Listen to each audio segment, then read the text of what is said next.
Welcome everybody. Thank you all for joining.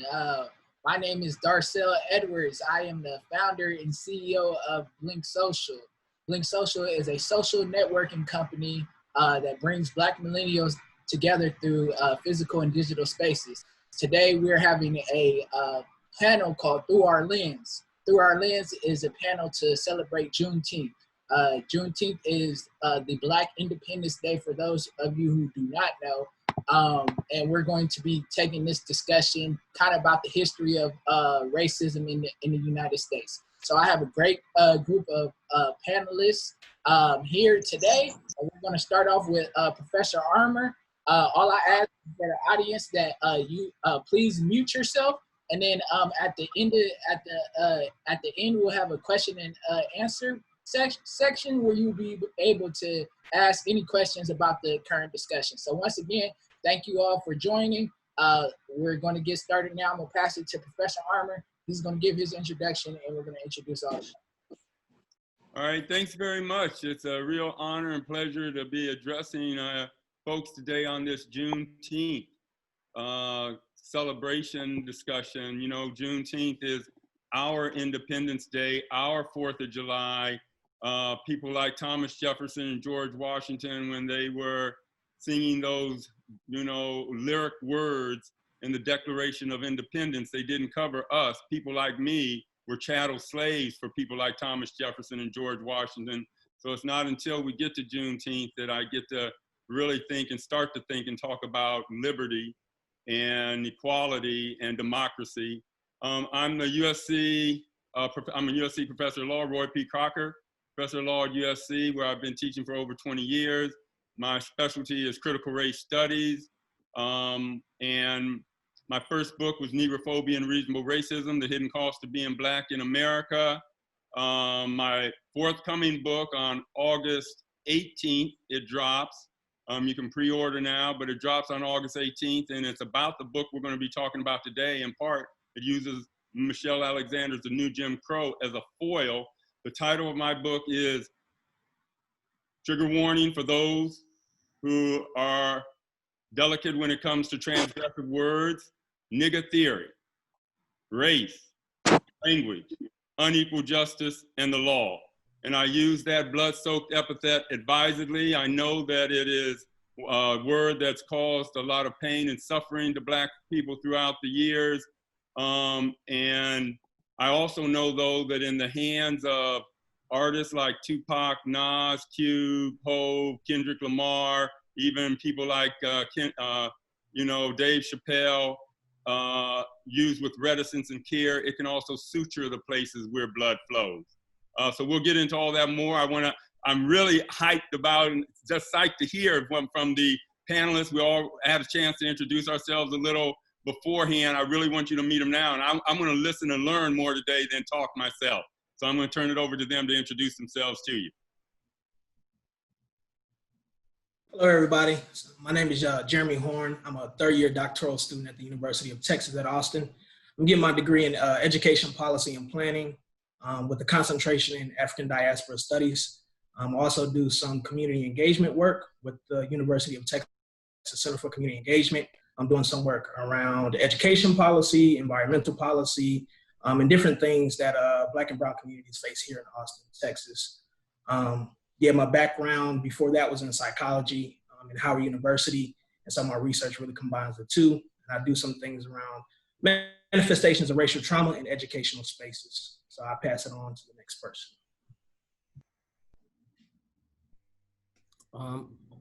Okay, I'll jump in next. My name is Jaleel Brown. My background is that I attended Howard University, graduated in 2018 with a marketing degree. While at Howard University, I was able to secure some work working with activist organizations like Amnesty International and Population Connection. And then from there, I also was able to co-found an organization around social justice called Society of Young Revolutionaries while on Howard's campus. Currently, I'm a graphic designer. As a graphic designer, I've been able to work with a lot of small Black and minority-owned businesses and provide them with essential marketing tools. And then I also create some infographics and things to continue to spread the message and amplify the message that people need to hear. So that's what I'm doing and have done. Great. Next. Hi, everybody. My name is Jasmine Hall. I am the co-founder of the African Diaspora Alliance, and our objective is Black liberation through transnational solidarity. And we primarily work towards this by creating African-centered curriculums and providing African-centered study abroad opportunities for our high school and university students. My background is in African and Black diaspora studies and peace, justice, and conflict studies. And I just finished last spring at the Keck School of Medicine at USC, my master's in public health with a concentration in global health leadership. So Professor Armour, I'm excited to be on this panel with you. I've been watching some of your lectures today, so this is really great. And thank you, Blink, for putting this together. Right on. Hey y'all, my name is Brye Reed. I just finished my undergrad career at Davidson College with a bachelor's degree in Africana Studies with a minor in Gender and Sexuality Studies. And then this fall, I'm heading off to Purdue for my doctoral study in American Studies, which I'm really excited about. I'm really passionate about Black feminist theory, especially Black feminist literature, and how that shows up in our day-to-day. So excited to talk about how the theories and the data that Alexander presents connects to our current moment right now.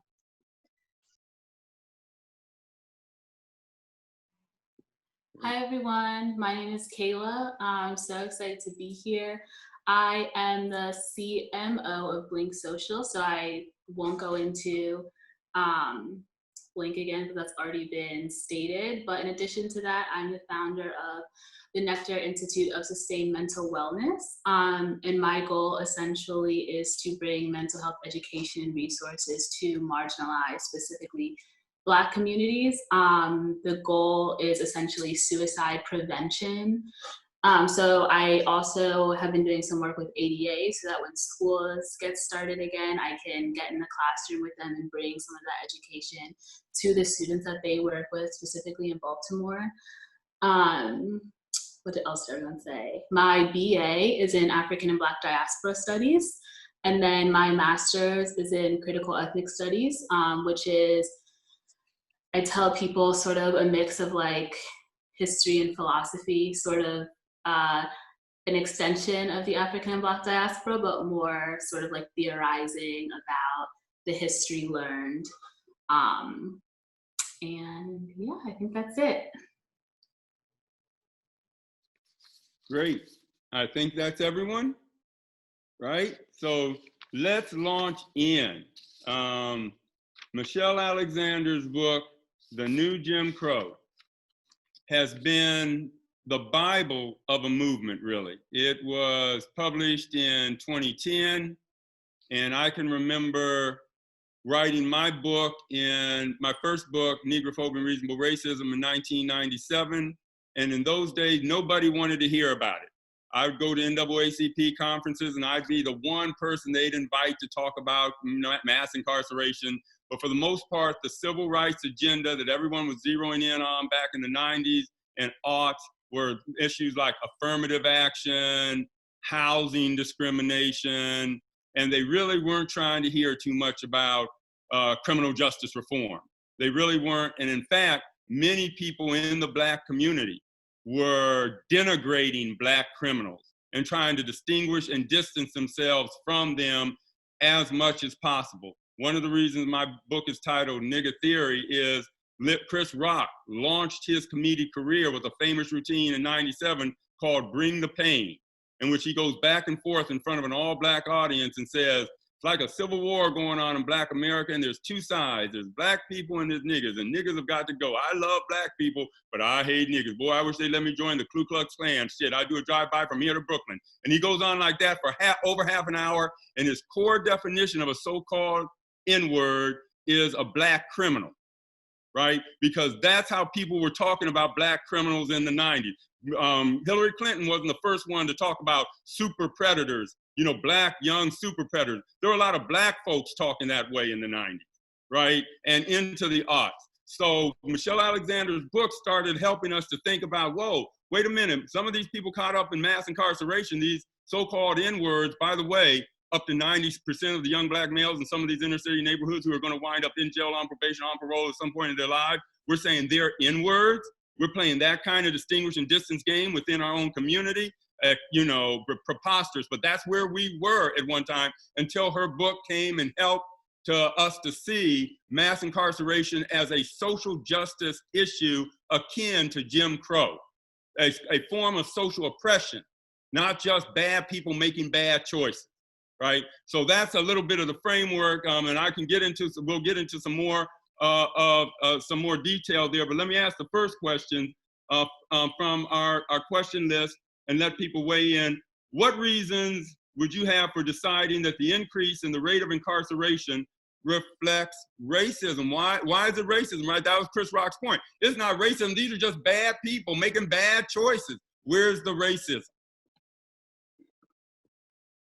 And I'll open that question first up to, Jeremy Horne. Brye, I thought you were gonna say something, so you know I can, but I'm gonna bite my tongue. You know, I'm tempted, and I'm gonna let y'all. This. You got the mic. If you, I can chime in, Jeremy, if you want. Yes. No. I just saw Brye had unmuted herself, so I didn't want to cut her off. Yeah, I was just gonna start sort of broad and thinking about something I've been thinking about with this book that I'm reading, Scenes of Subjection by Saidiya Hartman, is thinking about even the construction of the category or the word criminal is about anti-Blackness. And so if we're approaching racism broadly as like these different schemas and spectrums of anti-Blackness, even the category of criminal at its most basic level was built around like what was the slave, and the slave evolved into Black folk more broadly. So that's my first sort of reaction to the question, is like criminality is based around like what Blackness is. Good. I'm going to push, we're going to have a discussion, right? That's kind of be kind of fun. Let me push back a little and play the devil's advocate with y'all, because y'all know where I'm really coming from. But I got to let you, flesh it out, push back a little. You know, there are those who say, like Chris Rock, when he was saying it back in the day, those politics of respectability Negroes, there are some of those who would say, well, wait, this ain't no new Jim Crow. The old Jim Crow was about innocent Negroes suffering social oppression. Medgar Evers, Rosa Parks, Martin Luther King, right? So-called new Jim Crow are Black criminals, often drug dealers and gangbangers, who are preying on the most vulnerable members of their own community, causing a lot of harm toward their own. They'd say, I don't see the moral equivalence between Medgar, Martin, and Rosa on the one hand, and a gangbanger, drug dealer, and assailant on the other, right? I just don't buy it. How do you respond to that person? I think that's when I would really start to talk about the fact that it's not just that racism is reflective in mass incarceration alone, but it's the intersection of multiple systems all at once. And so it's the disproportionate access to healthcare, it's the disproportionate access to economic opportunity, disproportionate access to educational opportunity. And that's one of the reasons that you see that these different access to resources and opportunities leads to kind of like the disproportionate incarceration of Black people. And that's coupled with the fact that Black and brown communities tend to be over-policed.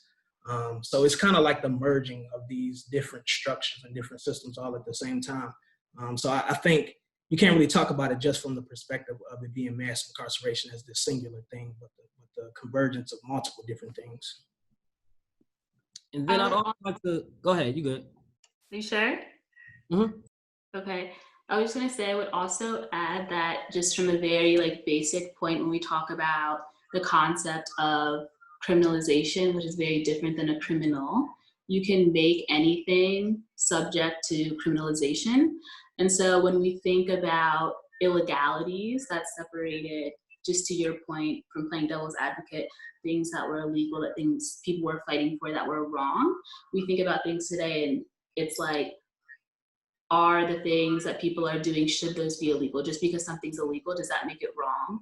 So when we think about like mass incarceration, we're comparing that to the people being locked up during Jim Crow. It's like, both were illegal. So if we're just abiding by legalities, then we need to think through the grander structure of the law versus thinking about the people that are now breaking the law. So if it's selling drugs, what kind of drugs? Right now, obviously a hot topic is marijuana. If we're thinking about gangs originally were to protect communities from policing. If we're talking about, I forget the other example that you mentioned, but basically I just think it's important when people are, playing that devil's advocate and saying things and comparing the incarceration rates and methods from Jim Crow to currently, it's important to think about like the structures that allow those things to be in place, like in the first place, which is the law, which is obviously like, which is a big point in Alexander's book, is that the law is subject to change based on the society. The society isn't based on the law is based on society. And so it's just important to look at like the idea of criminalization versus criminal. That's a good point. I mean, over-criminalization, when I first started teaching criminal law in 95 at USC, what I taught my students through 96, 7, 8, 9, 2000, 2001, 2, all the way up to 2003, was that in many states it was constitutional for the lawmakers to say that same-sex couples who shared intimacy were felons, who could get locked up and thrown in a cage simply for exchanging same-sex intimacy, right? Lawrence v. Texas came along and said you can no longer criminalize that behavior, but that's an example of what you're saying, right? We're criminalizing behavior that shouldn't even be criminal. Smoking a joint. Now, look how many people are making all this money off of smoking a joint. It's like drinking a wine spritzer now, but one time you could get locked up for multiple years for that very behavior. So got you, and Michelle Alexander really zeroes in on that when she talks about low-level nonviolent drug offenders. But okay, I'm gonna keep coming. I'm gonna keep wearing my politics of respectability hat, right? Here they come, right? There's one factual problem with Michelle Alexander's analysis that's really at the heart of her book. She says that we went from 300,000 people in prison in 1980 to 2.2 million in the early aughts on the basis of the arrest of low-level nonviolent drug offenders. Right, and if you put it that way, it looks like, oh, you're just arresting people just for doing things that aren't really that bad. The truth is, the reality is, the sad, bitter reality is that, as John Pfaff points out in his book, Locked In, from 2 years ago, the majority of people who are going into state prisons, which is where 87% of prisoners go, are there for violent offenses, all right? Violent offenses, not nonviolent offenses. So, we're not talking about over-criminalizing, they would say, drugs or prostitution or, gay, LGBTQ activity, right? You're talking about rapes, murders, violent assaults, robberies, right? Now, if these people would say, why should we feel any sympathy for those kinds of people? If they're not innocent Black victims of social oppression, they are victims of self-destruction. They're going out and preying on the most vulnerable members of their own community. So if I could jump in right here, I'm glad that you did say that. I think that there is a conversation to be had about when you have like violent crimes and things that criminals who people feel deserve, quote unquote, to be in jail. I think that first it has to be said that even with those situations, you have still a disproportionate sentencing, and the judges that will sentence a white person on average versus a Black person on average, the sentences will be very different in favor of the white person. And one of the main reasons is that with the privatization of prisons and this becoming a very profitable thing for a lot of independent investors, now you have, it drives the concept that incarceration and the punishment for crimes, especially violent crimes, shouldn't be anything about rehabilitation or reformation, but that it should be all about punishment and even possibly capital punishment. So I believe that mindset driving the function of the prison system leads to people being given longer sentences, and it kind of excuses it. And even though there's no actual factual correlation that increasing these sentences and the overall prevention that is supposed to occur, that's supposed to occur, actually occurs. What actually happens is that there's a much higher rate of recidivism. Jail turns into like criminal college, where a lot of people who go into jail come out much worse than they were when they actually went in. So for that reason, it's not actually whatever the argument is for sending these people to jail, even if it's for violent crimes, it's not actually making society any better, even though they may try to argue that, and it is still being applied disproportionately to Black people.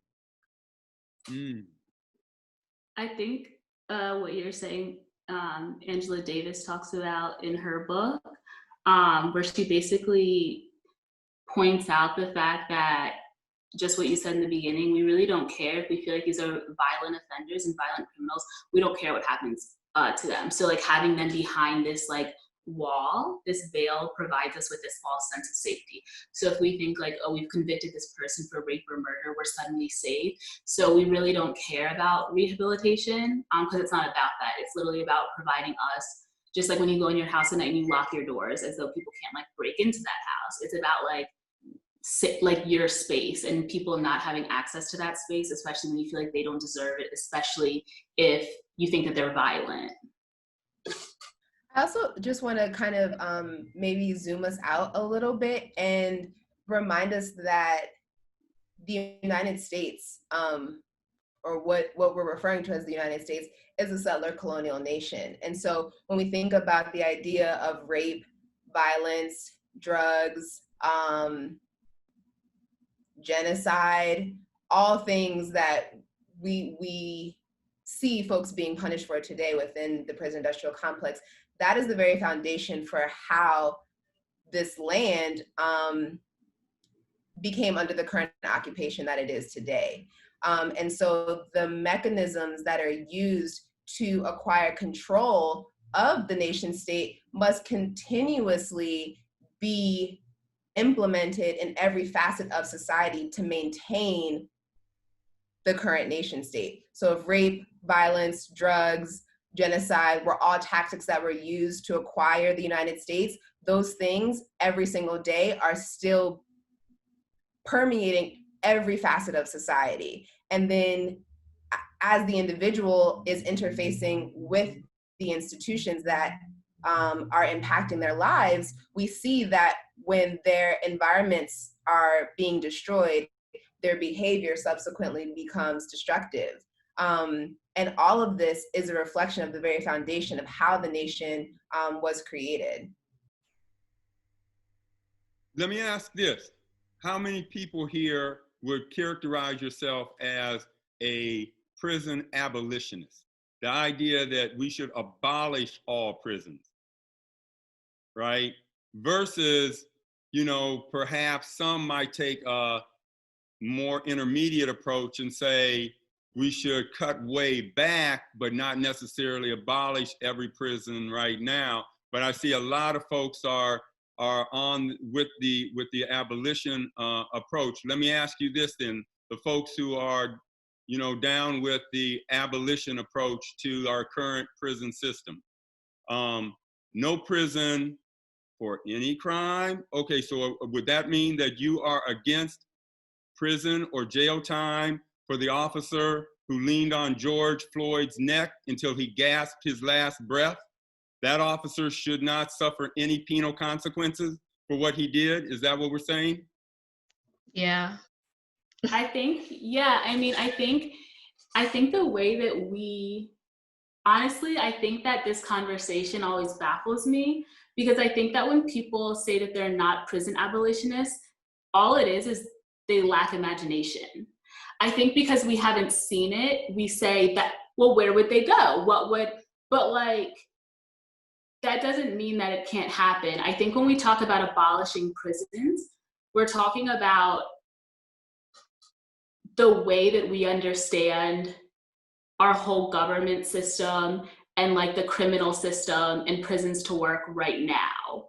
And I think that like, if we could take a step outside of that and like reimagine whatever our best version of the world is, then like we could make that happen. But instead I feel like people get caught up in saying like, well, what do we do with these people? What does it mean to abolish prisons? But like, as prisons exist right now, I think it's hard to call yourself like, and I struggle with this because like I'm an empathetic person, but I think it's hard to call yourself like, are we really good people, or are we good people when we declare it right to be good? Just because I watched the man kill George Floyd, am I better if I want him dead? Am I better if I, and then I think we need to like look at ourselves like inwardly, because like, what does me inflicting violence on him, like what is that solving? And I think inherently our government and our prison systems are violent at their core.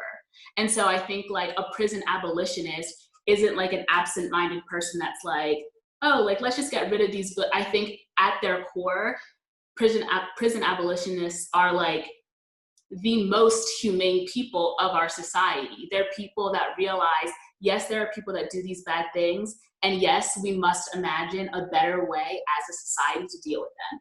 Because then what better? Like, if I'm inflicting the same thing on you, how can I fight for liberation if my liberation rests on your oppression?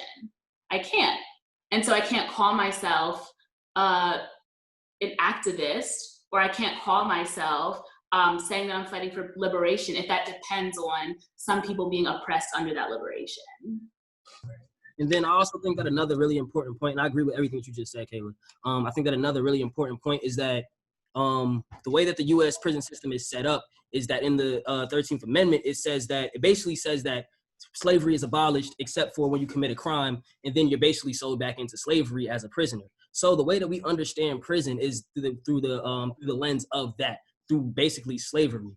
In not many countries, but in certain Nordic countries like Sweden, what they have as prison, we wouldn't even consider it prison because it's all about rehabilitation, and it's not even like it's just a completely different system, and it's set up and based upon completely different things. So when we talk about abolishment of prisons, we're not saying that when somebody commits a crime that nothing will happen to them, or that they'll just continue to live life and continue like nothing ever happened, but that when they do step into whatever that system is, it won't be this mass incarceration with overcrowded prisons where the U.S. has a completely disproportionate and the largest amount of prisoners because of the fact that prisoners are actually just slaves being sold back into slavery. And so because it'll be different from that, the abolishment of prison and what that will look like will just be completely different. And I think that that's something that really we need to focus on, what that new system will look like and how we'll be more so focused around rehabilitation.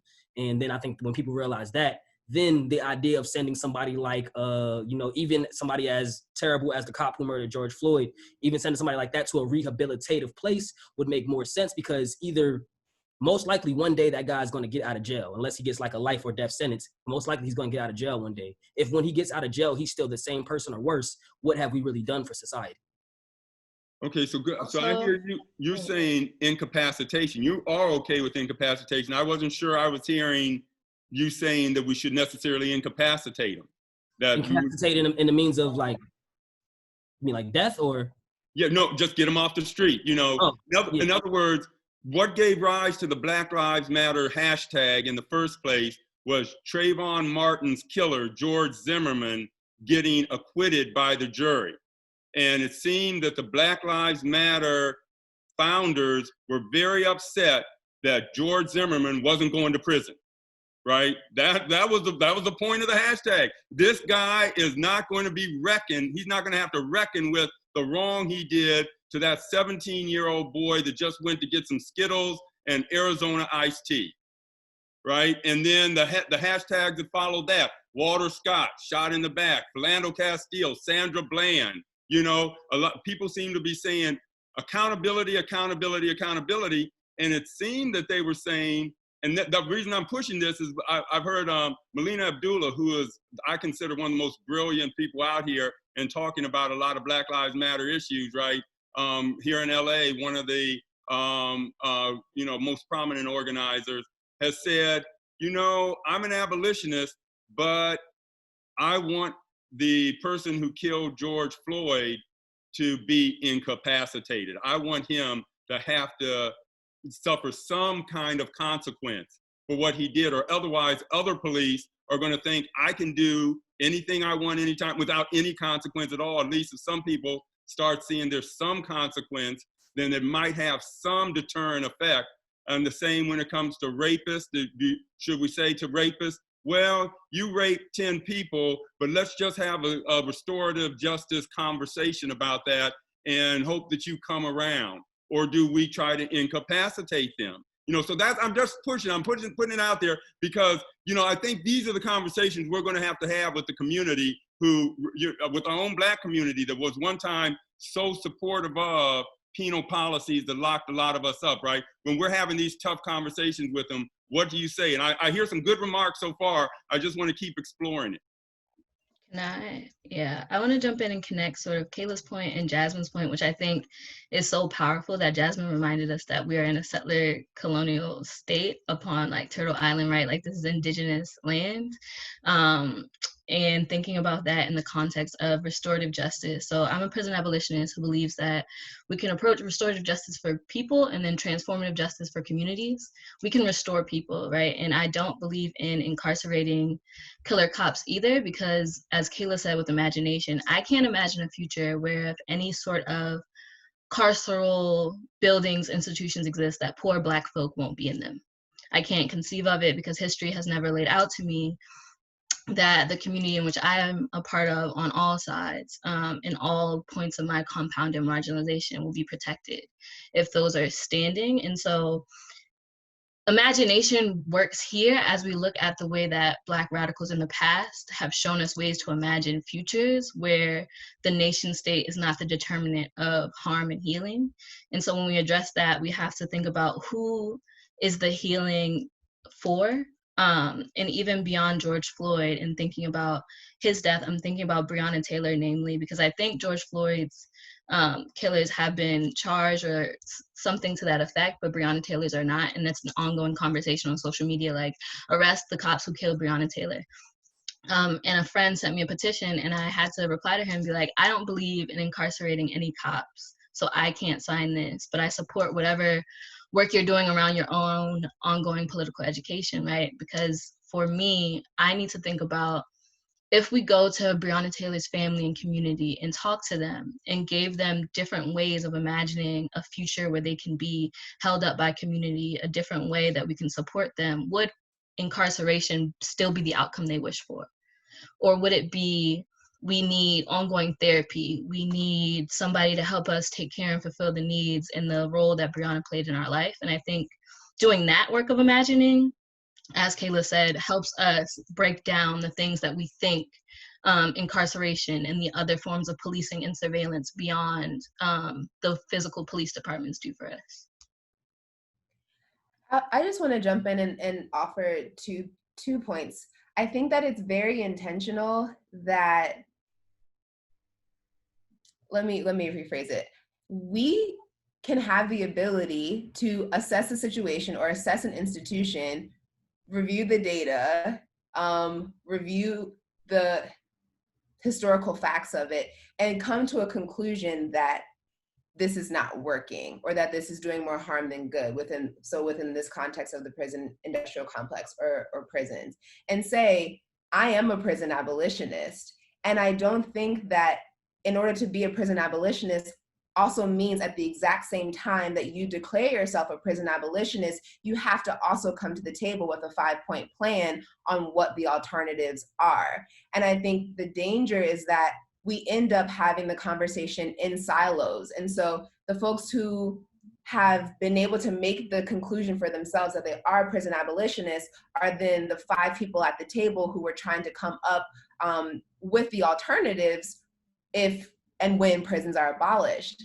But that is the work of all of us. Like, that is the work of all members of society to begin to re-envision how this is going to work, because the solution has to be far-reaching. It has to involve schools. It has to involve healthcare workers. It has to involve mental health providers. So farmers. It has to literally involve everybody who's playing a role in our society to come up with what the ultimate solutions are going to be. And again, going back to the imagination and our ability to conceive alternate realities is being limited, is being controlled. And so and I see this happen in the study abroad programs that we do with our students. When you travel outside of the United States, for example, and you go to San Basilio de Palenque, which is a palenque is a space where enslaved Africans would free themselves or escape from the plantation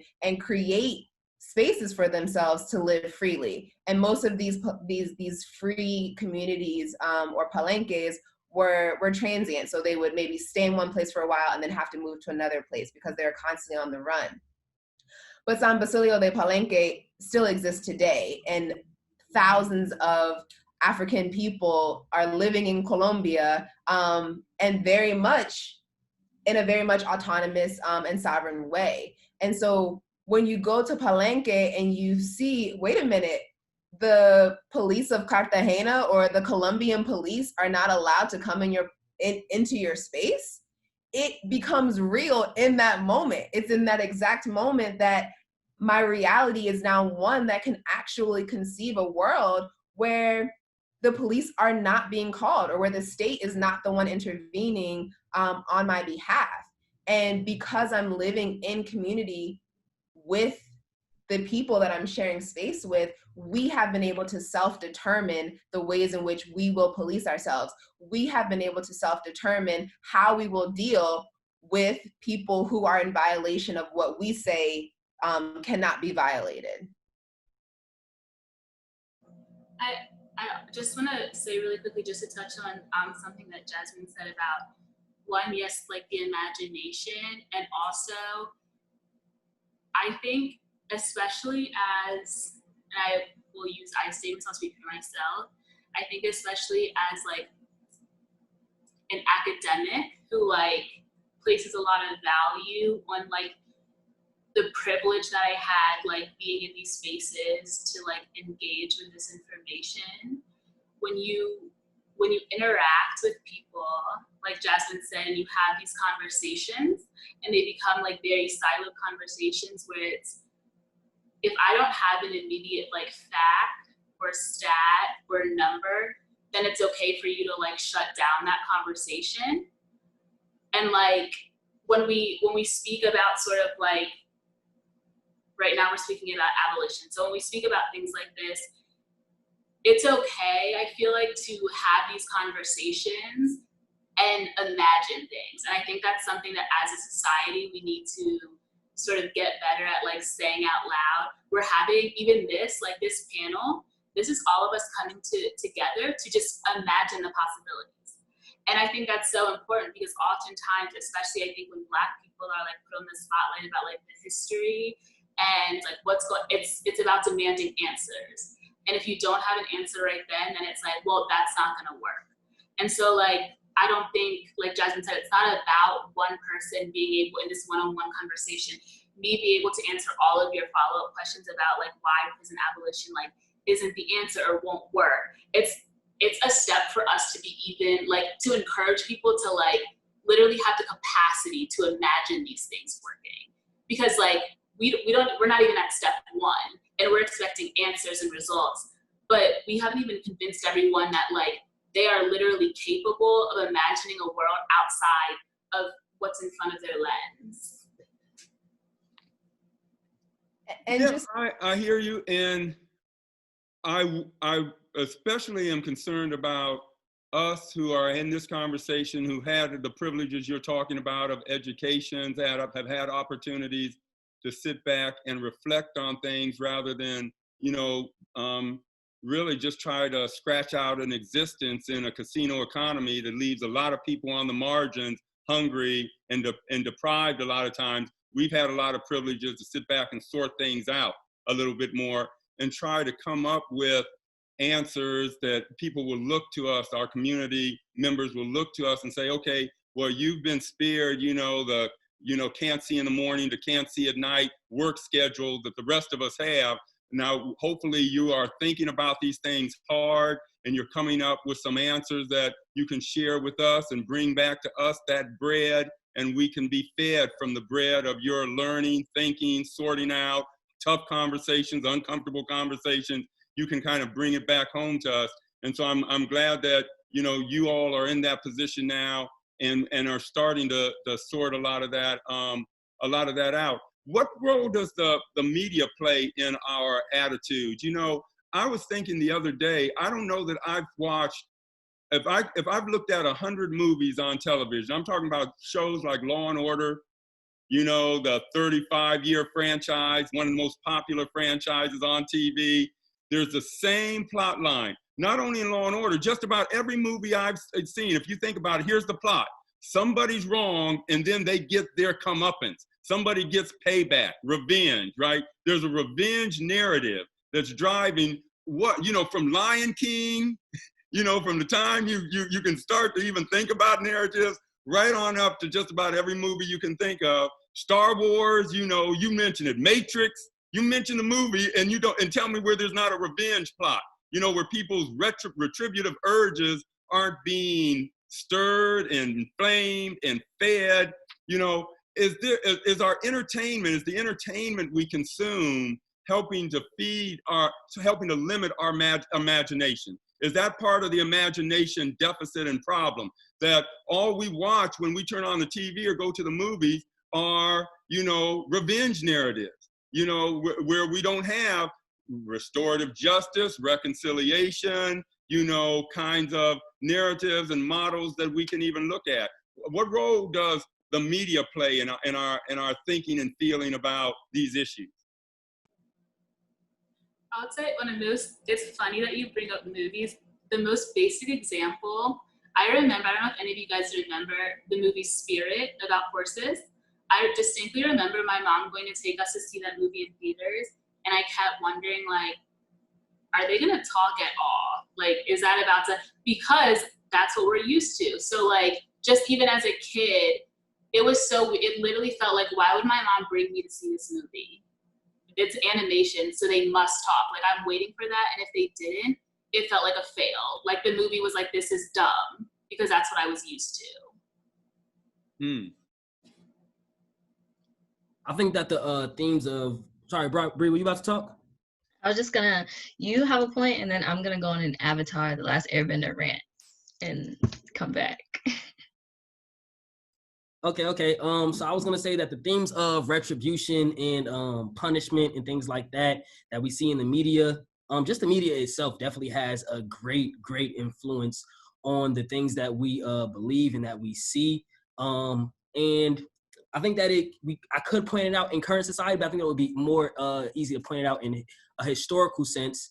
We can go back to movies like Birth of a Nation and the themes that those portrayed. And then you have the rise of organizations or hate groups like the Ku Klux Klan, of course, which was literally spurred by Birth of a Nation. And then even more subtle things like or not subtle, but lesser known organizations like the American Eugenics Society, and the way that media and the caricatures of Black people as less than or less intelligent, more criminal, and how that factored into the actual eugenics, and how that even spiraled into becoming Hitler, and how he was inspired by the American Eugenics Society, and his whole belief system was based on the American Eugenics Society, which was, in their belief system, was portrayed in much of America's early and even current, but much of America's early cinema, because of the fact that you would see things where people who were poor, who were Black, who were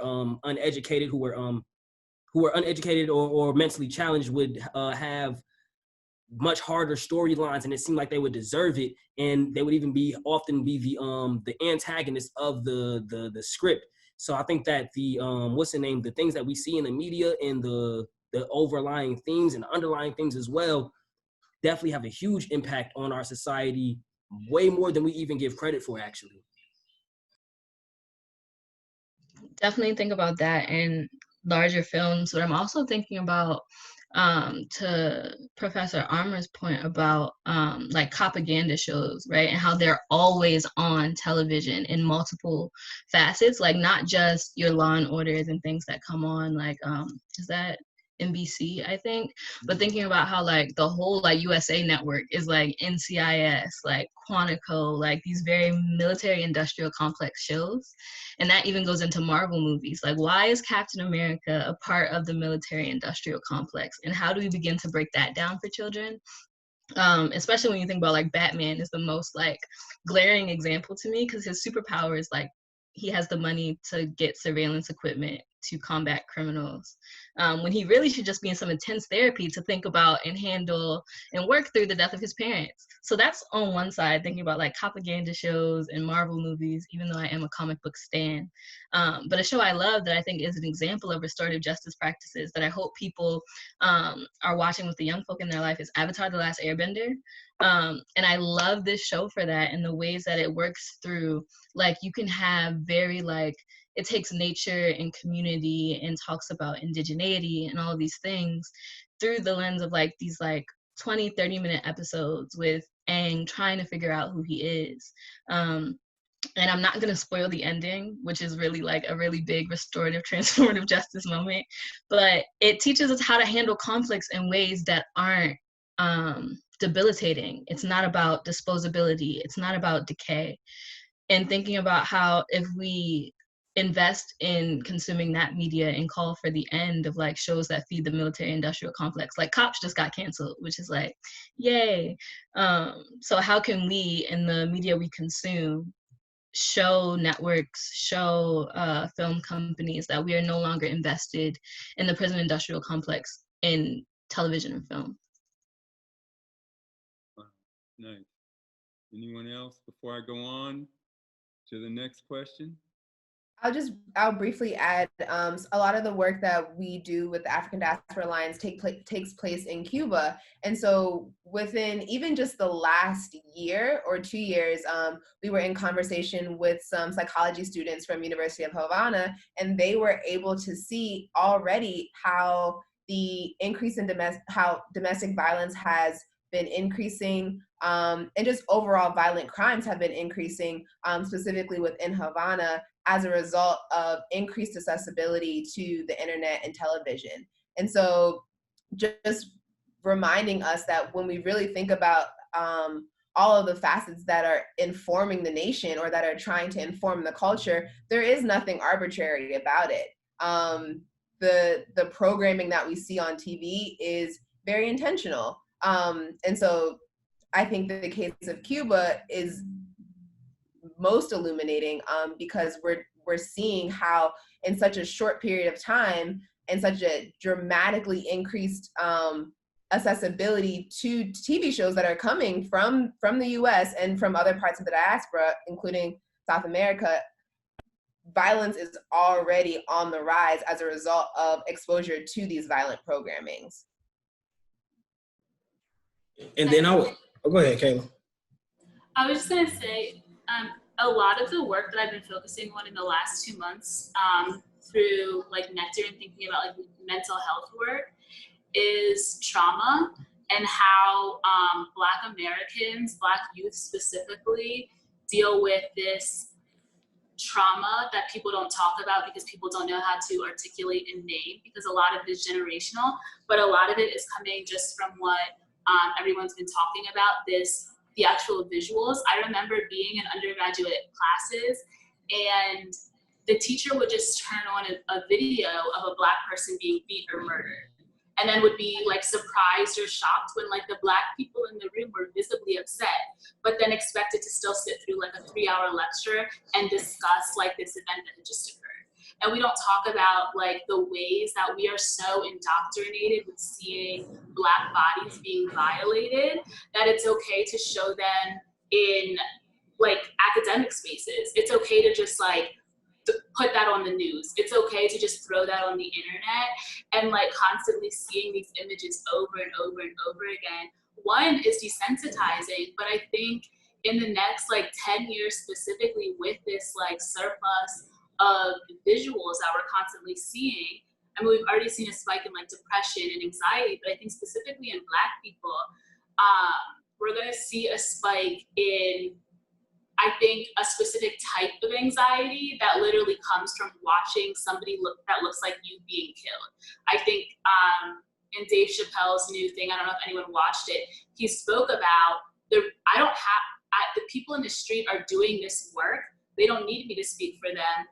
They're watching themselves be killed and brutalized. And so every time this happens, every time we're seeing this, every time that it's occurring and it's becoming so normalized, the fact that someone can get up and talk so even-toned, even-tempered, and give the nightly news, and pictures are flashing of Black people literally being, like, we should all as a nation be alarmed by our capacity to intercept this information, like, visually. And so I think it's dangerous, and I think, like, a lot of the trauma work that, like, mental health workers, I think a lot of the trauma work that's coming out of this is going to be guided by the amount of visuals we're constantly being fed as though they're a part of our normal everyday, like watching, okay, this morning I woke up, the first thing I watched was a video of a Black person being murdered on Twitter, then I got up and brushed my teeth. Like, that sounds, if you were writing a book about that, that sounds like the plot to a dystopian novel. Like, it sounds absurd, and we're going about our daily lives as though it's not. And so I think, like I said, a lot of the work that's gonna come out of, like, mental health workers in the next 10 years is this trauma of, like, literally watching yourself being brutalized over and over and over again. Yeah, there is also, yeah, I'm sorry, go ahead. Just briefly, I'm also curious, and this is specifically for the Black people who are present for this, participants and panelists, but what is happening to those of us who are not seeing ourselves, but we are aware that this violence is happening? So the fact that even on the makeup, like, of this panel, there are no dark-skinned Black women who are present right now to speak on this panel, and the videos that most likely, or the names that we know, the videos that are circulating are not the ones that are including trans women or dark-skinned trans women. And it's like, what is happening when people are not seeing themselves, are not hearing themselves, but are acutely aware that the violence is taking place to folks who show up in the world in the same way that they do. So, like, this just commentary for us that amongst ourselves, we need to be far more diligent than we are even now to ensure that we are bringing to the forefront and allowing those voices to speak. Period. So I hear two different things, and this is great. I hear on one hand, a concern about over-representation of Black trauma, and that we're seeing too much trauma of Black people, almost a pornographic, kind of display of violence against Black bodies, on the one hand. On the other, I'm hearing, but we're not seeing a representation of the kind of trauma that's being perpetrated against trans and dark-skinned folks. And so there's a gap in our understanding of what's really going on out here. But the only way to fill that gap might be to represent more of that kind of trauma, right? So that those people, those representations are there. Or is that not the case? And more generally, how, what are the cost benefits of that, portraying that trauma? Because there are many people who I've heard say in the Black community, it's too much. We just don't, I don't even watch those videos anymore. I wish they wouldn't be on the internet or on Twitter or anywhere else. I'm just sick of seeing it. Shouldn't be there on the one hand. I've heard people say that. I'm sure you have too. On the other, take George Floyd, for example. Would we be having this moment if that George Floyd that video hadn't been shown? Take Emmett Till. Emmett Till's mother insisted that the casket be open so that when people walked by, they would see his mutilated body and respond to that picture of that mutilated body in their social justice responses and movements, right? So how should we go about striking that balance? Is there any balance to be struck? Would we even be having this conversation without it? Is it too much on the other hand? How should we process this?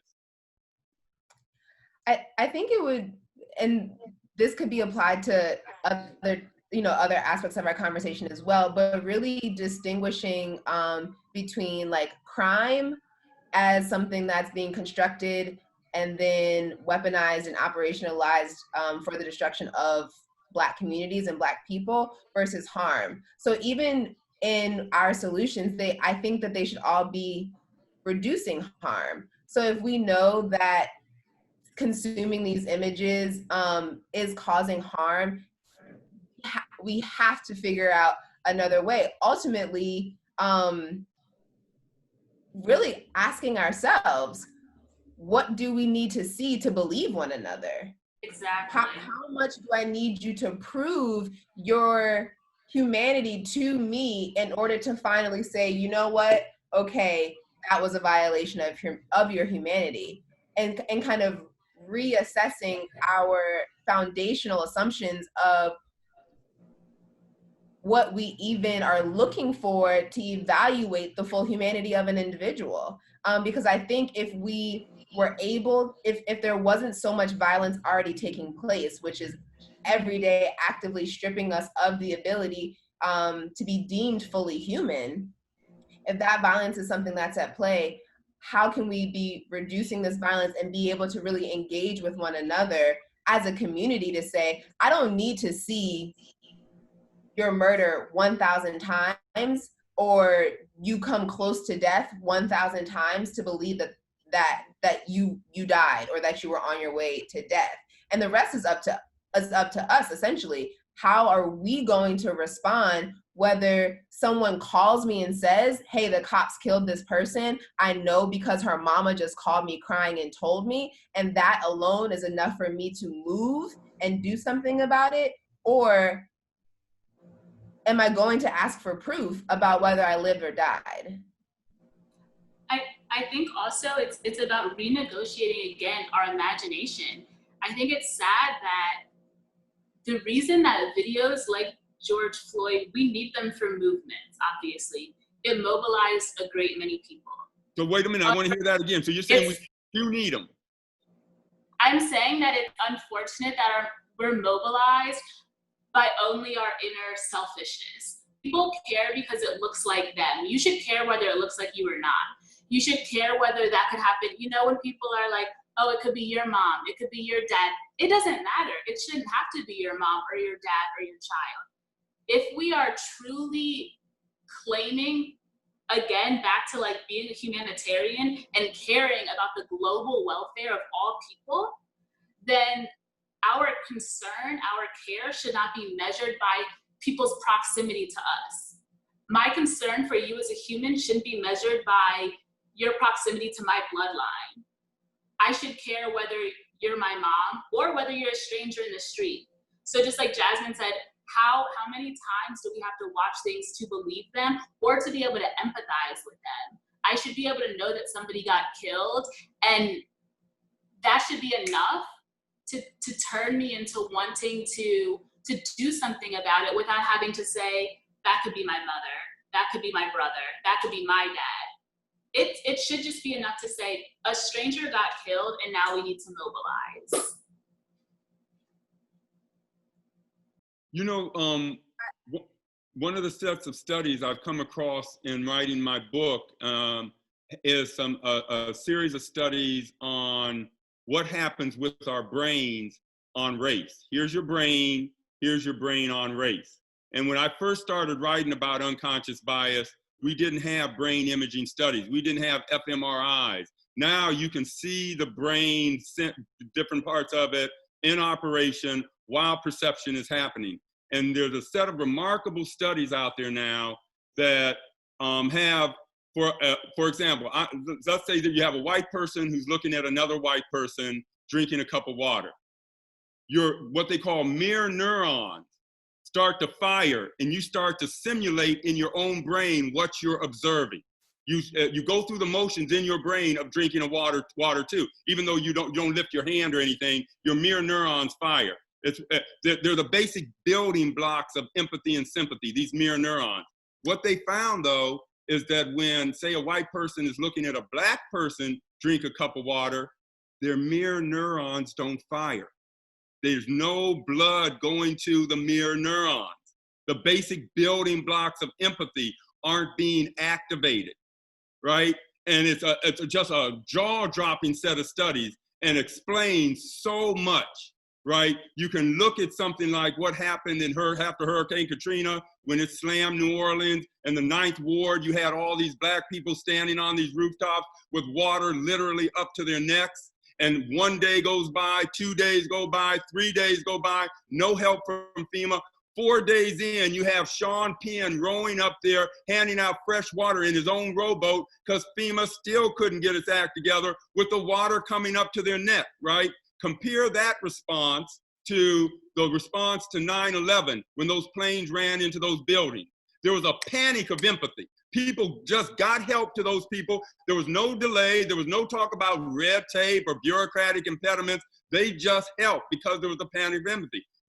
There was not the same panic of empathy for the black people in distress, right? And these studies suggest that's because at a neuro level, there's not the same care and concern for out-group members. You know, maybe one of the most dominant kinds of discrimination today isn't the just intentional kind, but the just lack of care and concern, indifference about people who are outside my in-group, which may mean all the more that black people, we got, you know, because we feel one another's pain when we see one another as a member of our in-group in a way that others don't, unless we can get them to see us as part of their in-group. Maybe we do that some, I don't know, when people become part of the same school. Do you get that? You know, Trojan pride, Trojan family, or whoever it is, you know, are there other ways to close those gaps? But that is a real concern I've had looking at these studies, is we don't seem to feel the pain of our group members,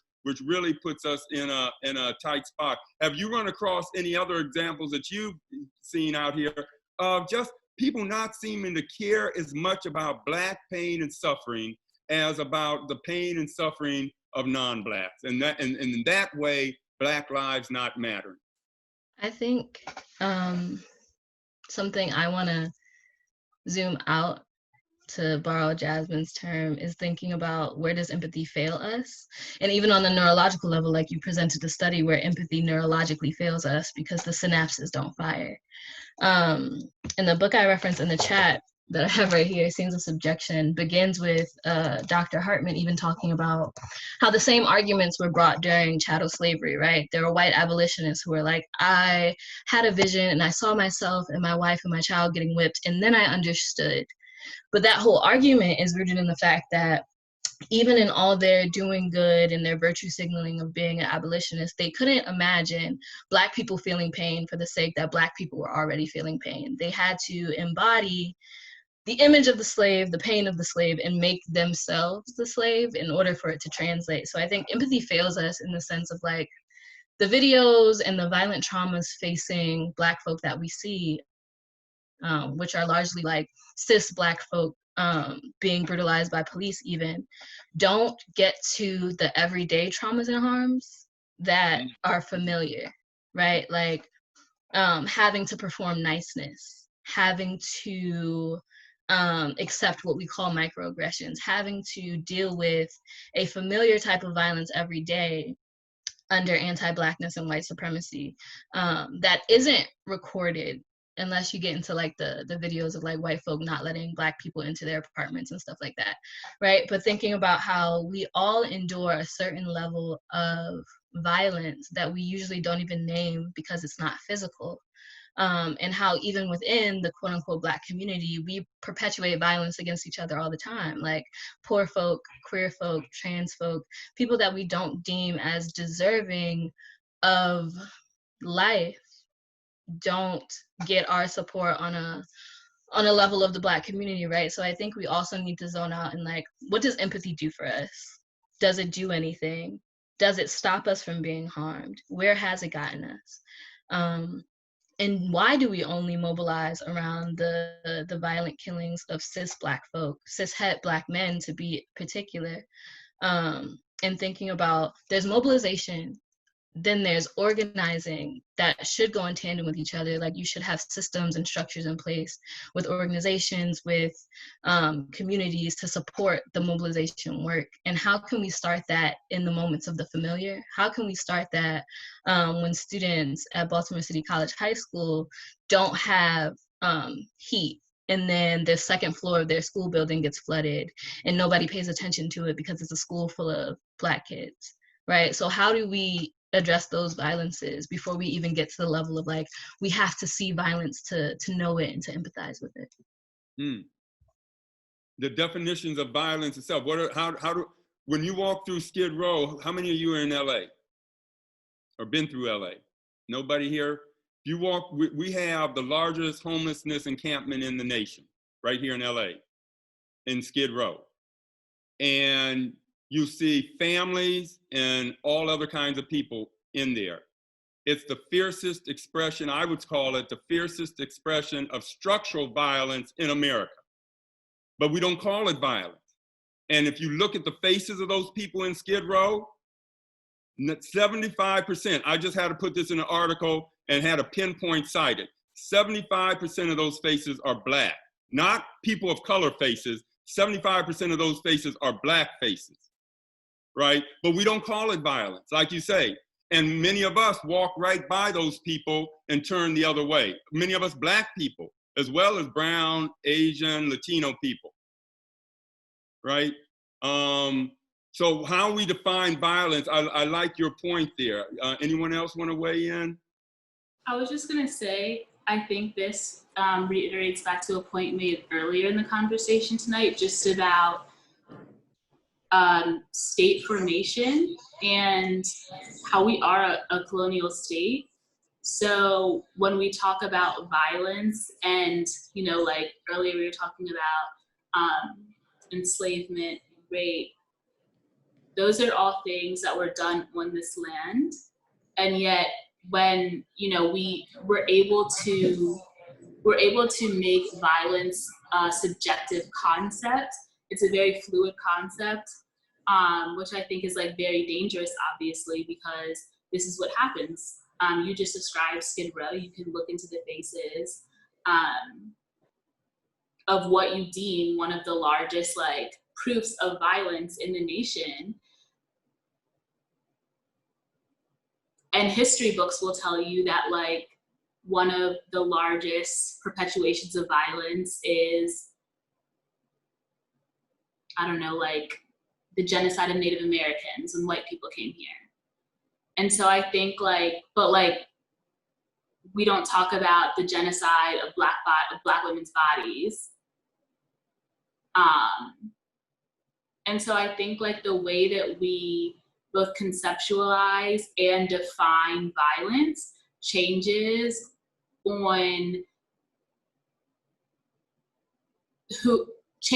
based on like responsibility. I was reading this thing earlier that was basically talking about like the way that trauma, violent trauma works, and like collective trauma is based on the fact that some people will remember themselves as right, some people will remember themselves as wrong, and then the only people that will like actually see what's happening are people from the outside perspective, because they're not affected by any way by that violence. And so I think it's hard to trust, especially a nation state that defines certain things as violence, when I can name all of those in our history. I mean, I'm in Maryland currently. I went to a private high school. A lot of I think it's the Maryland Association of, I can't remember the name, but all of like the boys' private high schools all have religious violent names. My brother's school was the Crusaders. Even my college was the Blue Demons, Blue Devils, Blue Demons. They're all violent things marked by like these white people in religion and things that they're proud of, things that they chant about. And so I think that like to me personally, it's very violent to have like a team named the Redskins. But does someone else think that that's violent? Maybe not. And so I think the danger is where we make violence subjective based on power and who's in power, because powerful people can always say, what's the quote? A tyrant is only as whoever believes his tyranny, basically. And people in power that are violent can make excuses for their violence. Whereas even we're seeing it now with everything that's happening. It's okay to be violent toward an unarmed Black man, but protesters are expected to be peaceful when protesting. And if they're not, there's a consequence. So I think it's dangerous when like the concept of violence is defined by who's ever in power, because most likely if you look at the history of who's ever implementing those structures, they've used the exact same violence to get the power that they have, that they're telling other people not to use. When the police, when everybody is telling protesters not to use violence, it's so they don't have to deal with it. Like, of course they don't want you to be violent. That's more work for them, you know? And so I think that like, it's just dangerous when like, I think that when we're talking about defining violence, yes, we can look at the dictionary definition, but unfortunately it's one of those things that's so subjective that it really, violence is based on who's the person in power, whatever they deem as violent or not. You said something I want to follow up a little bit on. The Redskins name you pointed out might be an expression of an act of violence. Is there symbolic violence? You know, are there things like Confederate monuments? Is that a form of symbolic violence? The Confederate flag that they finally taken out of NASCAR, is that an expression of symbolic violence? I think one of the best ways, I'll never forget this, and I'm sure a lot of the people on this call can relate, or at least the panelists. And Jasmine, we went to the same undergrad university. I'll never forget walking into this building on my college campus. It was where all of like the nice events were held. So any gala, any like whatever, and all the walls were lined just with a bunch of white men. All that would literally be rolling over in like the old presidents, the owners of the school, all that would literally be rolling over in their graves if they knew I was speaking on a panel in that room. I was giving my research to an audience in that room. To me, that's violent. But unfortunately, the dominant narrative of nobody sees that as violent. But every time I walk in that room, I'm already at a disadvantage because I'm remembering that I'm not supposed to be there, that I don't belong, that those men on the wall were not even allowing people that look like me into the room when they were still in ownership over this school. So who am I then? What confidence do I have to get up on the podium and now tell you all my research projects? So I think especially like, that's just one example, but I think there's like, violence is so like, it works its way so minimally. We're not thinking about like large state, like little things that occur every single day that we see and that we internalize as not belonging and not being fit for space. I think those are definitely acts of violence because those are things, whether we realize it or not, have a negative impact on us. And they are detrimental. They do cause trauma, and violence inherently causes trauma. So I would just add to that real quick. Like, I think one of the things that's particularly, my bad, Darcel, were you about to say something? You can go ahead. I was just giving a time warning. We got about an hour left. Okay, no doubt. Yeah, so Kayla, one of the things that you're getting at that's like really insidious about that is that it's about kind of about the racialization of space.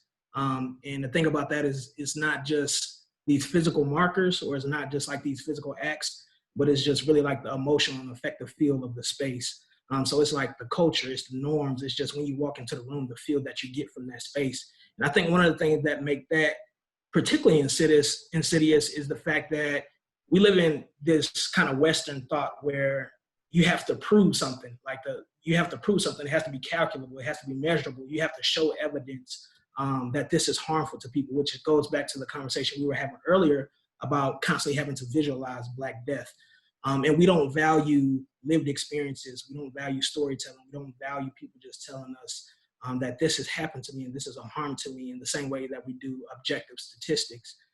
So I think that's one of the things that makes that particularly insidious, and one of the things that's really hard to combat about it is that it's this epistemology. It's just this way that we think about how the world functions and what is true and what isn't true. And like you said, a lot of the times, you know, Black people don't have a chance to articulate that as something that's true. Like our truths aren't valued in the same way as other people's truths are. So let's go with your epistemological point for a moment. Can there be epistemological violence? Violence in, for example, beauty standards, what we judge to be beautiful or not. And there's a famous case, American Airlines, that said that Black women cannot wear their braids as flight attendants because it's an unprofessional look. Out here in California, Holly, oh man, I can't remember her last name right now, Holly Mitchell, got a bill through the State House that has protected a number of Black hairstyles, afros, cornrows, dreads, a variety of Black hairstyles, but she had to fight tooth and nail to get that through the legislature. Is there aesthetic violence? Is that a form, you know, demanding that Black people conform to Eurocentric standards? Is that a form of violence?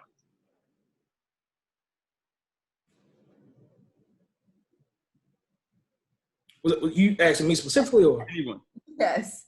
Yeah. I was typing some things in the chat, but 100% absolutely that is a form of violence. And it's a form of anti-Blackness, which we know is inextricably linked to violence as well. I want to just kind of maybe tie this into like also the last question when we were still discussing violence in terms of the images that we're consuming. And again, for the Black people on here, for us to begin to question what are the social theories that we are aligning ourselves with, and what are the ways that we, like, if we really are going to begin to interrogate how we are identifying with one another. Because I think I'll just reference what I put in the chat in case anyone doesn't have access to it right now, but this is coming from Dr. Bobby Wright. And so he says, a social theory determines the destiny of a people by establishing guidelines of life. I consider culture as a rampart which protects a people, a collectivity. Culture must above all play a protective role to ensure the cohesion of the group. And so I'm wondering if we as Black people were giving ourselves the time and space to reassess what the aspects of our culture are, or what the social theories are that we are following. So the social theories being how we choose to educate our children, how we choose to respond to people who are making active attacks on our group.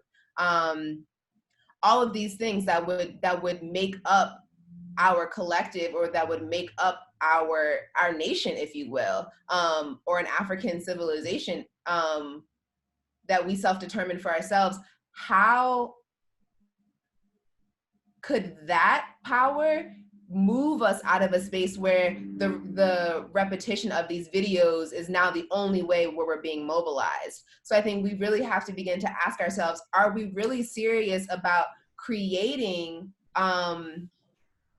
Black communities that were self-determining, that have a complete reassessment and complete overhaul of all aspects of the current culture that we're dealing with? And that goes tying back to the beauty as well. So all, like, just really being able to kind of interrogate every facet of society, what we've accepted as true for ourselves and for our own culture, and in this space of creating a new social theory and creating a Black culture that we're self-determining, that's not just, you know, what we're being shown in the media, I think gives a space to say, hey, these videos are no longer necessary for us to be moved to action. And also, these jobs are obsolete now because we've created our own institutions and we can wear our hair however we want to.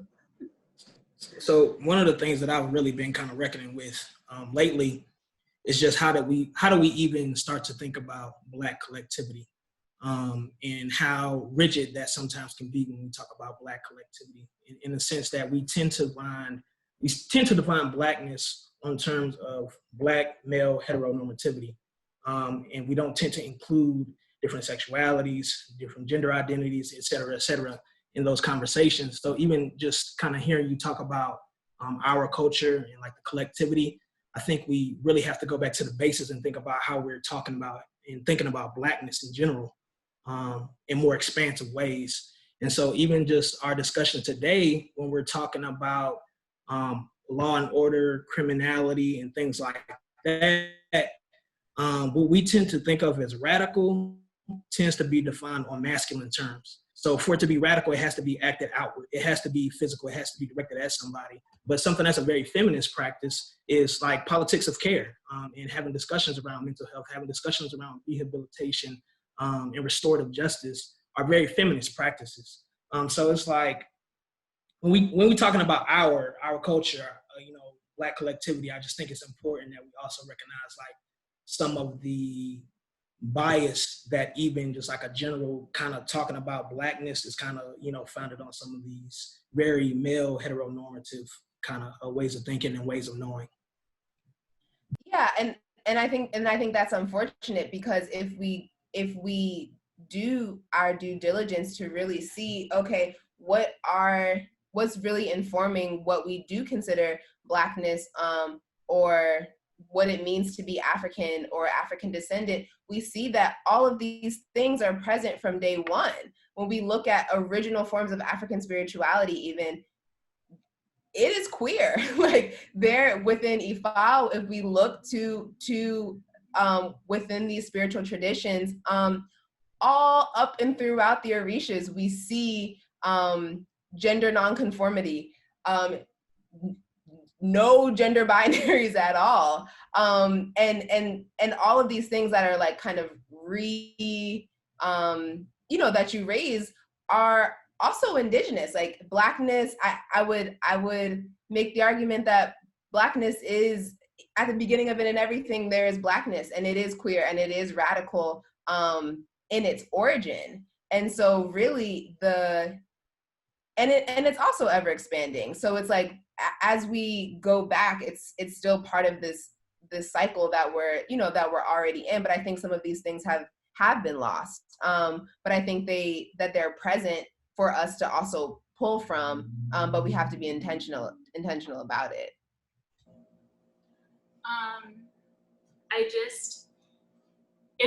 I think intentionality is such just like an important concept when you're thinking about like mobilizing, when you're thinking about movements and change.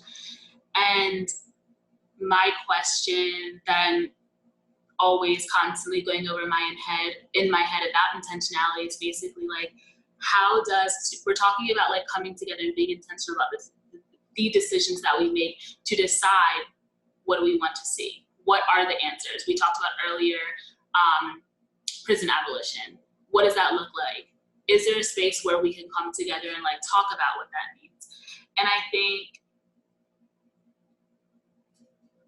the best way I could describe it is thinking about like divestment in certain like corporations here that are like, I really don't have the choice between divesting and supporting my family. And I think that's how, unfortunately, I guess like power and oppression works, is that I remember at the beginning of COVID, for example, a lot of the people that were affected are people with jobs that can't work at home. And so a lot of those people are very upset, they're very angry, they're like, this is not gonna get so thunder. Once stuff opens back up, we're gonna be protesting, but in reality, those very same people who are the most disenfranchised by COVID are the same people that need their jobs and need that money the most. So when stuff does open back up, they're not gonna have time to be in the streets because they're in their jobs getting money. So I think it's also this striking this balance and teaching one another and also being graceful with each other as we learn how to do the work of liberation. And I'm saying do the work of it because it means so many things and it comes in so many ways. So I think it's about being graceful with each other and how we work for liberation, and also being willing to extend that grace for our Black peers. Because there are people that need to sit in classrooms and be African diaspora students, but then in the new world, we also needed those people who were math students and engineers. Like we needed the students who didn't sit in classrooms and learn about Black history, but they learned about medicine and creating those things. So I think it's also about being like graceful in how we treat one another as we work toward liberation. But it's hard because it's like, how do I divest from certain things in a society where these things are ruled? How do I not order from Amazon when Amazon has the cheapest and the most surplus amount of what I need, and I also have to feed my child? And I think that's one of the like most divisive things. If we're talking about like a monolithic notion of like Black people, but we bring in like class into it, I think some of the most disenfranchised people that we're talking about, when we talk about like race-related issues, are people that are separated by class and that can't afford to skip work to protest in the streets, or that can't afford to be in the institutions that we're in learning the things that we do. And so it's like, how do we also, when we talk about having these conversations and creating these solutions, how do we mend that gap between this group, I don't know what else to call it, but this group of Black people, so that we give access to everyone to join the conversation? Because even now, you know, we talked about how we look on this Zoom call in terms of color, but we're also all college educated.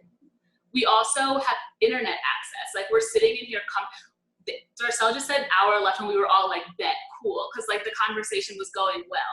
But also because like we have access to internet, so we're not worried about like our internet cutting off. So all of these things, when we're talking about like fighting for liberation, and we're talking about access to the table and to these conversations, who are those people? Who do they look like? Who gets to skip their job and can afford to pay their rent and not work, but like be at the table talking about like these solutions? And so I think making it more like tangible and making it more, I guess, like accessible to every facet of Black person is, to me, what seems like the first step in creating these solutions.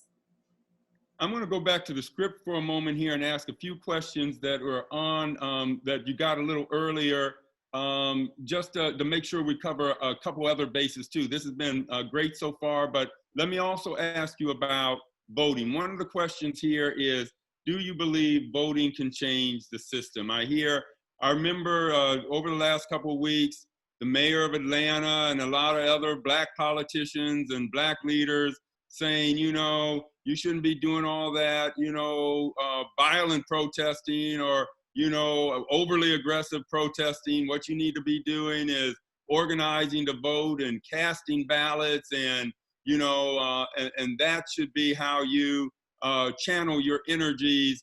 You heard that a lot, right? And I'm wondering about your response to that in light of the fact that, you know, Black Lives Matter arose while we had a Black president. I remember 2008, people saying, oh, racism's dead, we got a Black president. And now here comes Black Lives Matter in 2013. In Minneapolis, Minnesota, where the George Floyd tragedy occurred, 13 out of 14 city council members are Democratic. The 14th is, I think, Green Party. The mayor's Democratic. The police chief was liberal. You know, up and down the political system, if you cast your ballot, you had, you know, candidates who were making all the kind of liberal noises. So I'm just wondering, I'm asking you, do you believe that voting can change the system? So I see, I see voting in the same way that like, and the way its effect on the system, in the same way that I see like individual one person recycling has an effect on global warming. And in that sense that I could recycle all my life, you know what I mean? But if there's still oil spills in the Gulf and on Native American reservations, and the majority of water companies are still using plastic bottles, and all of these different things are happening with very large companies that have much more of an impact on me because they just are working with much larger volumes, then all the recycling that I do as an individual won't necessarily count. It'll do something, you know what I mean? It'll do something for the environment, but it won't be enough to effectively offset what BP and Dasani and all these different larger corporations are doing. And I see that in the same way as voting, in that I could vote and I could, you know what I mean, say, okay, I want Obama, I want this person, I want this person. At the end of the day, that's not enough to really effectively change the system, because of the fact that, for one, once you put somebody in office, you know, you don't really have any more control or accountability over them. And the only thing is that maybe you'll vote them out on their next term. And then even further than that, you have so many different systems in place where voting isn't even an option, or even if it is an option, it still only has a minimal effect because of things like the Electoral College, things like delegates versus super delegates. I'll never forget when Bernie and Hillary were going back and forth, and it seemed like Bernie still had a shot, and then all the super delegates went with Hillary. And I was just like so befuddled, because I was like, what is the point then in even voting for Bernie if all the super delegates can just sway the decision either way? So I think that things like that, even though there is an effect on it and we do have a effect in the system, we're led to believe that it all comes down to voting, whereas voting is really more like one small piece of the pie, and a lot of the larger pieces are not going to be decided by us. We don't even decide who the Supreme Court justices are. Like, that's how I see it. I think also we're talking about voting as though we haven't been this whole time. I think all of us, one thing that we can agree on is dismantling this entire system. So like voting is great, and I'm not the type of person to like knock what my ancestors fought for. I'm not like a pro-voting, anti-voting. I think do what you feel. But like, number one, everyone that points, and don't get me wrong, nice having somebody, woo, that looks like me in the White House. Obama is killed a lot of people. So like when we say Black Lives Matter rose out of Obama, that's such dangerous like rhetoric, because that is Black exceptionalism, and we literally excuse all the horrendous things that he did because he's Black. Now, do I think voting should be, you know, in the case right now, we're talking about voting the lesser of two evils. That's very different, but I think like the concept of voting, I'm sorry, this system is literally not for us. Like, voting is not, whoever gets in power, that means little. And then also just numerically, if we think about the demographics of the United States, if somewhere around 70% are white, then you have maybe that 10% who like love Black people, the liberal ones. Then what, like 12, 14% are Black.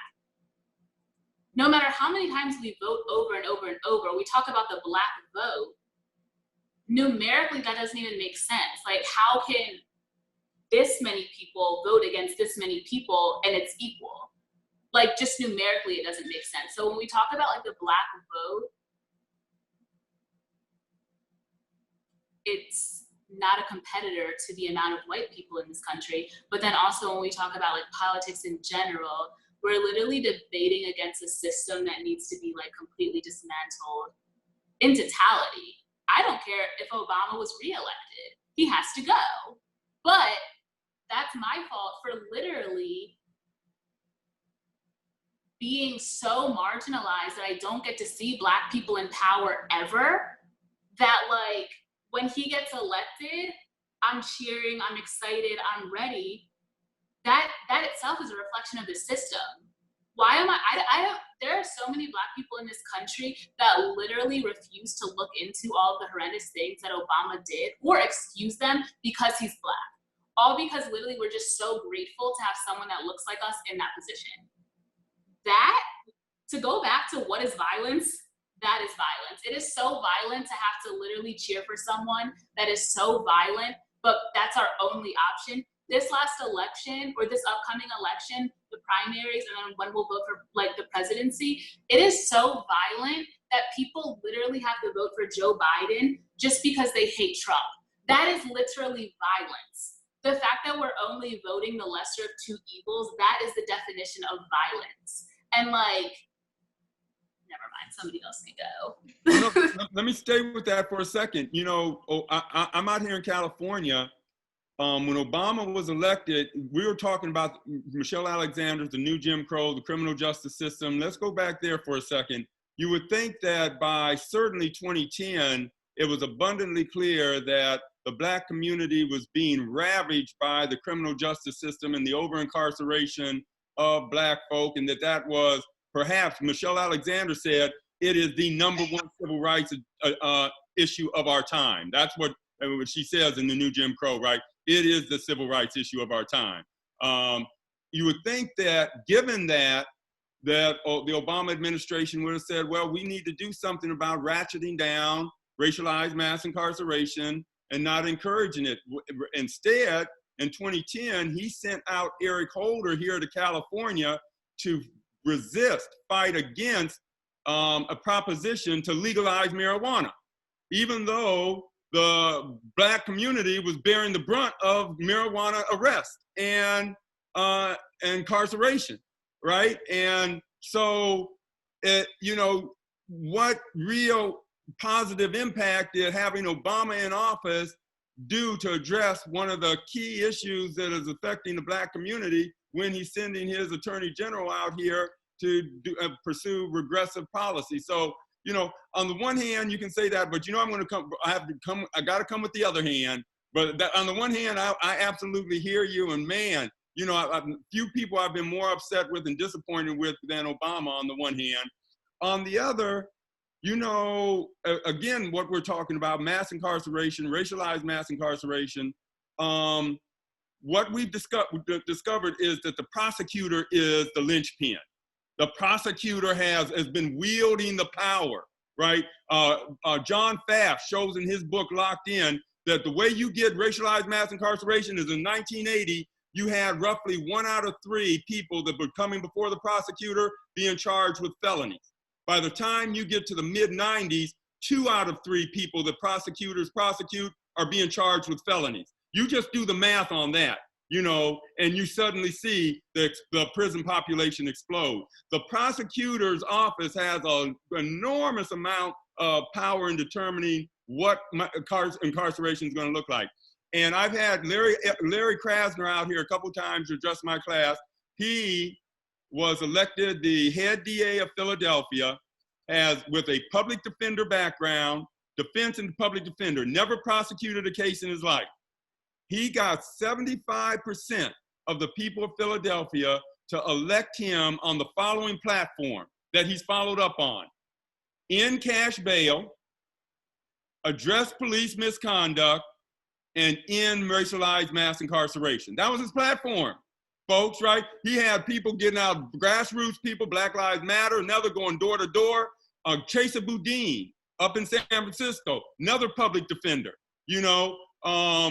He said, if you make any pretext stops and find drugs in cars on the basis of these pretext stops because a headlight is missing or tail light, it's a pretext stop, don't bring it to me because I'm not going to prosecute on it. If you bring anybody to me who's in a gang database, I'm not going to prosecute on the gang database basis. If when the coronavirus crisis hit, he said we need to take the jail and prison population down. The jail population he cut it first by 30% and then by another 30%, 60% overall. That's the power of a prosecutor. Voting for that can make a difference at the local level. If you're really precise and clear about just who to go after, right, you can make a difference. But a lot of other times, I just throw up my hands and say, it didn't seem to make a difference, right? So I'm throwing it back at you again. It seems that sometimes it might, other times it might not. Like you said, we're left to vote for the architect of mass incarceration himself, Joe Biden, who was proud of the fact that he was locking Black people up, but that's who we got to vote for. So I'm throwing it back to y'all because it's the millennials and younger folks who are going to determine what this country looks like. You tell me what you're thinking about voting. So I'm gonna put it out there that I don't vote. And this isn't to bring back Kayla's point about the communities we sit in and the fact that we all introduced ourselves and included some sort of like institutional affiliation. I also think back to how a lot of the foundations of my thinking about prison abolition and being a non-participant in national electoral politics comes from my grandfather, who did not have a college education, right? But a lot of his beliefs come from being someone who was a firefighter and then had to serve in the Army, but never casted a vote.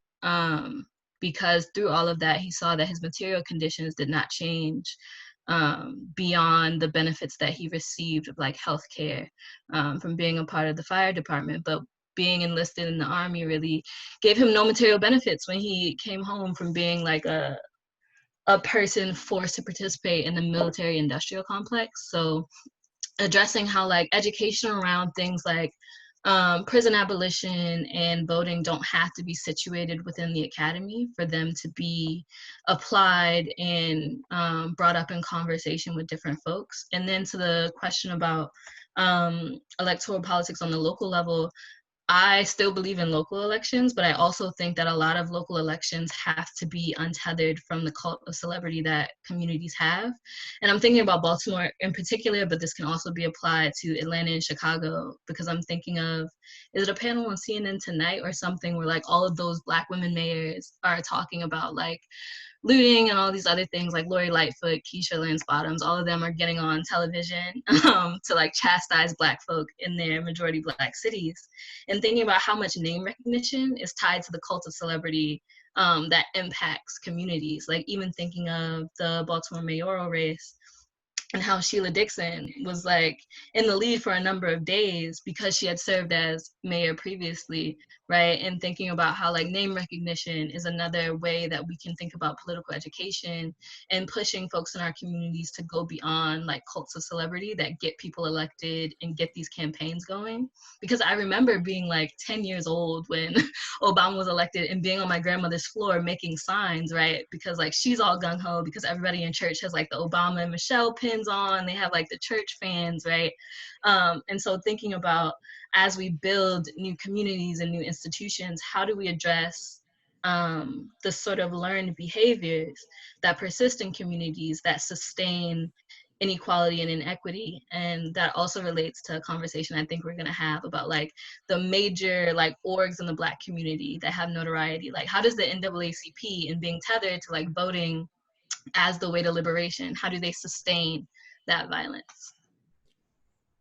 I would also add to that, like the discourse around voting, at least how I tend to understand it, is that people tend to over rely on voting, and racism is very multifaceted, and to focus on just one aspect of it and think that's going to change like these interlocking systems is, I think, very naive. I think it's also the fact that discourse around voting is wrapped up in politics around politics of respectability. You know what I mean? As in, like, this is the proper way to create change. And I don't think we necessarily connect protests, rioting, uprisings, looting, however you want to phrase it. We don't conceive those things as political participation, but they very much so are political acts. Those are ways of political participation.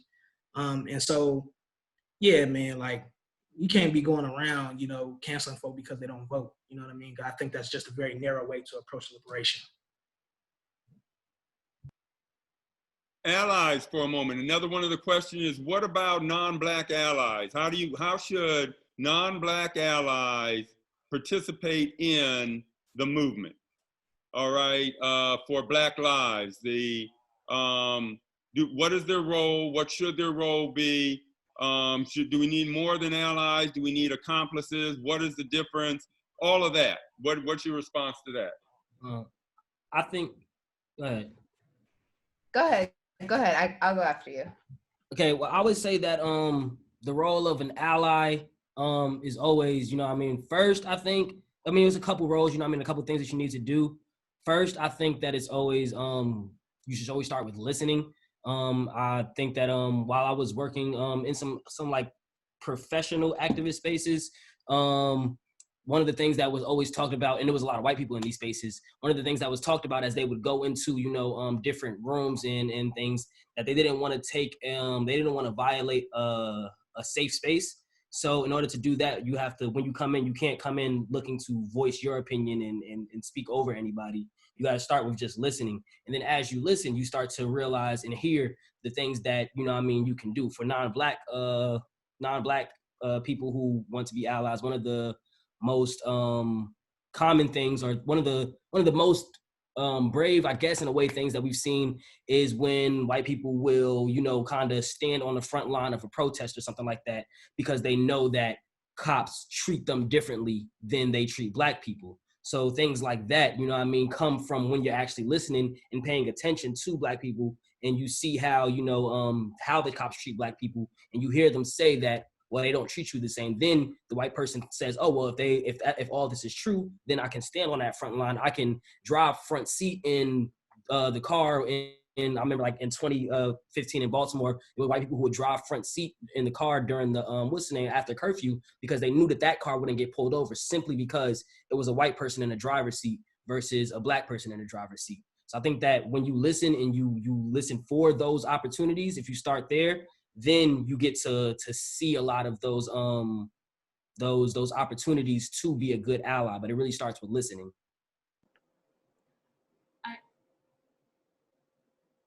Okay, I just really quickly, I think that the ally conversation is so interesting because already by having this conversation, we're centering non-Black people in our space. Like, we're talking about like what we can do for them and how they can help us. And to me, like, don't get me wrong, I am grateful for the concept of allies, but I think when we begin to talk about allies as like our students is dangerous, because if I have if we've already spent the last hour talking about empathetically being able to like understand and relate to each other's experiences, then like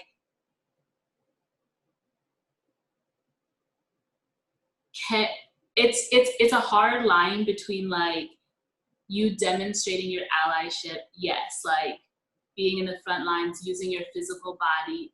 But then when we talk about like the education portion, I get weary, because I'm like, again, the way that I've had to learn these things, why can't you learn them? And I also think the conversation about allyship becomes, we're again centering voices that aren't Black voices. I just posted in the chat, I saw this morning, I don't know if any of you guys saw this, but it was a post that's, I can't even say it without like laughing. It was a post that said allyship fatigue. And it was basically white people, white friends coming together saying, this whole experience has been really overwhelming for us. We need to heal from this because we are drained from just realizing that you all consistently experience this violence.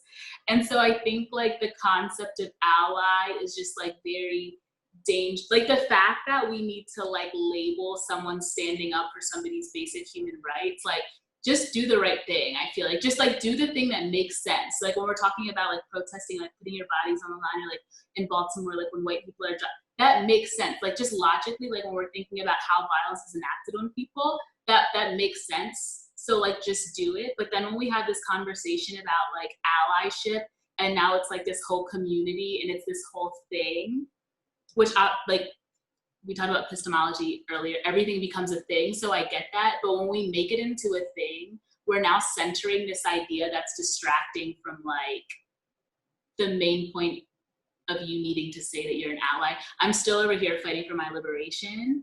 But now we have to have like talks about allyship also, when really you should just be like doing the right thing. And I think that's what like a lot of this comes down to, is like, whether you're knowledgeable or not, you have the capacity to gain knowledge. So like, you don't need to ask your Black friends. And then also like being an ally, even the things that like Bree listed, those things make sense based on the conversation. And so like if everybody just did what made sense, I feel like that would make a great ally. If like if your main concern was protecting Black people, then I think if we knew how, if we were in a society that like taught protecting Black people, and then that was like a normalized thing, then we wouldn't have to educate people on protecting Black people and call it allyship. I have input on this topic real quick. So I went to a predominantly white high school, and then I went to a all-Black college, Howard University.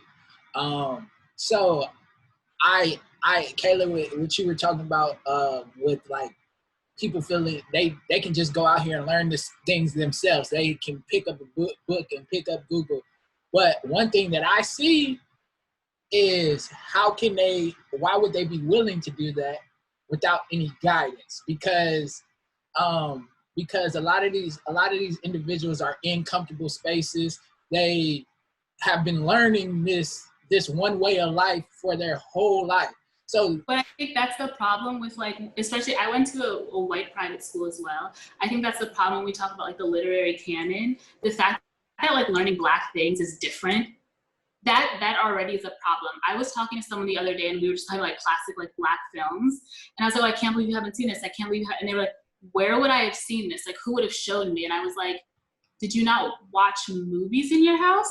Like, did you not watch other classics that are deemed classic? And so I think about like when we say like they need somebody to show them, that again goes back to like an institutional problem of like, I didn't need someone to show me what Mark Twain was. I can't tell you right now what that book is about, like the plot, but I know the name Mark Twain in my head because it's so ingrained in like our culture.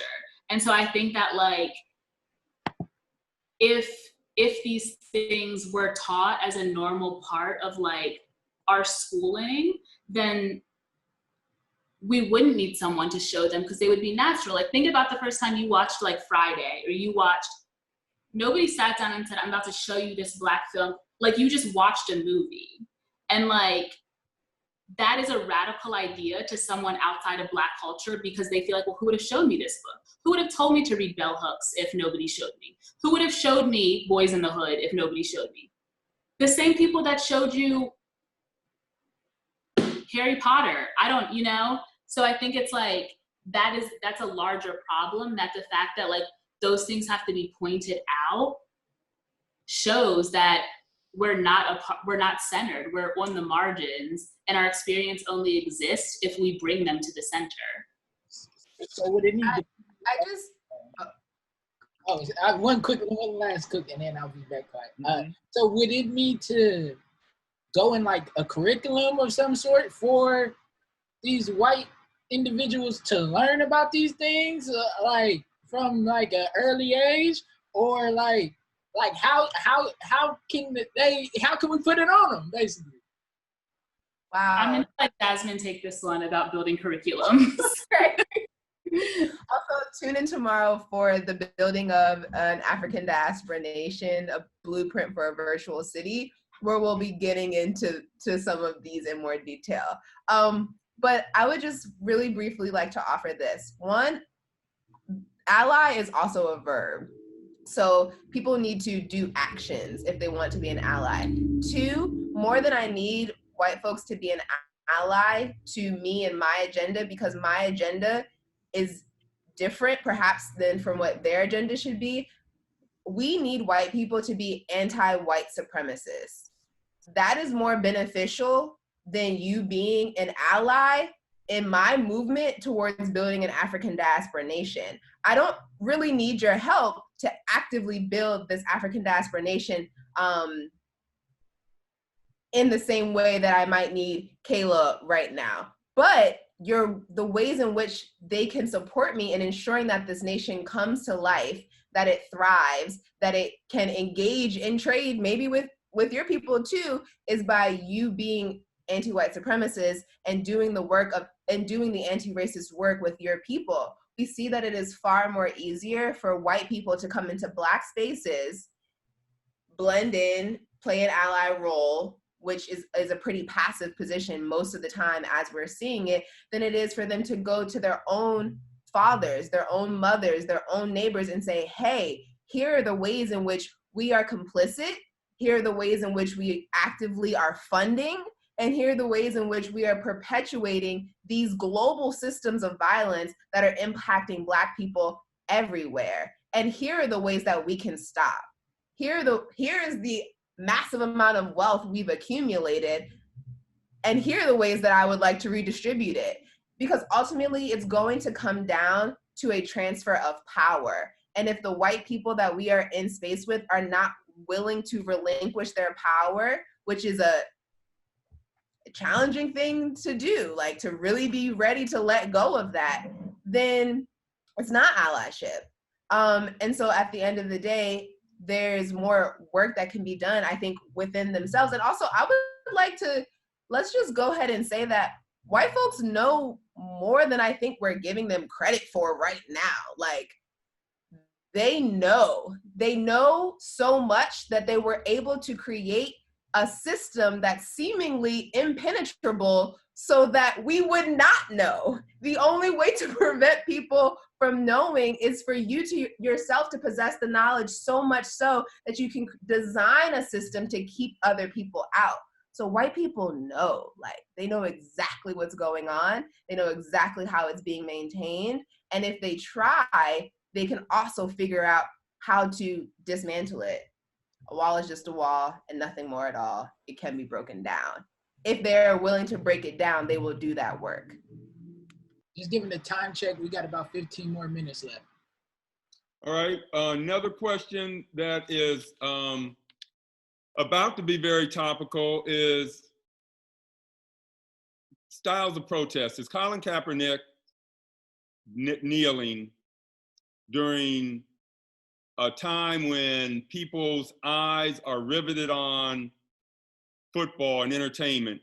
I saw a breakdown a little while ago of the top 20 most watched television programs over a year's time period. 15 of them were the NFL. If you want eyes riveted on a television or some kind of mass media event, football is really it. It was really surprising to me just how much we as a country consume that particular form of entertainment. Is somebody like Colin Kaepernick protesting in that kind of venue effective? And now there's a debate raging among some NBA players. I was just on a Zoom discussion 2 nights ago with NBA players who were trying to decide whether they should not have the playoff that they're planning to have right now, talking about having, because people like Kyrie Irving said that'll be a distraction from the protest, and other NBA players saying, no, we can go and play, and that will give us a platform to bring attention to these issues and raise awareness about them and keep the movement going. So what's the best strategic, tactical move that we could be making in those spaces now that are dominated by Black folks, by the way? NBA, NFL, dominated by Black folks. This question about Colin Kaepernick to me is also something regarding the ways that we still focus on sort of like the signifying of actions and then like representative politics, or like politics of representation, right? Of like, oh, beyond like Colin Kaepernick's kneeling, right? People also went up for like Beyonce at the whatever Super Bowl that was, like in her Black Panther costume, right? And they're like, oh, Beyonce is making a statement, right? But then the Panthers last week put out a letter from their spaces of being incarcerated in jail talking about like, we would really appreciate if people in the music industry would like contact us and like learn and get political education before you stand up sort of in our honor and adorn these symbols and things that align with us. And so thinking about that and thinking about NBA, NFL, when I say open your purse, that's also not just applicable to white people. I also want like rich Black folks to open their purses, right? And open your purse, like literally like give your money, but also give your access, give the property that you own, like give all of these things. And I think the Know Your Rights camp with Colin attempts to do that. And he also connects like different networks of his celebrity to political education. So I think that's a benefit of the ways that taking that stand went hand in hand with him reading books on like in the wake of Black capitalism and all these other things. So I think that goes with my argument of like Black celebrity, right? Like I want it all to go. Like I don't want the notoriety of things to be caught up in like Colin Kaepernick is a celebrity and that's why people are paying attention.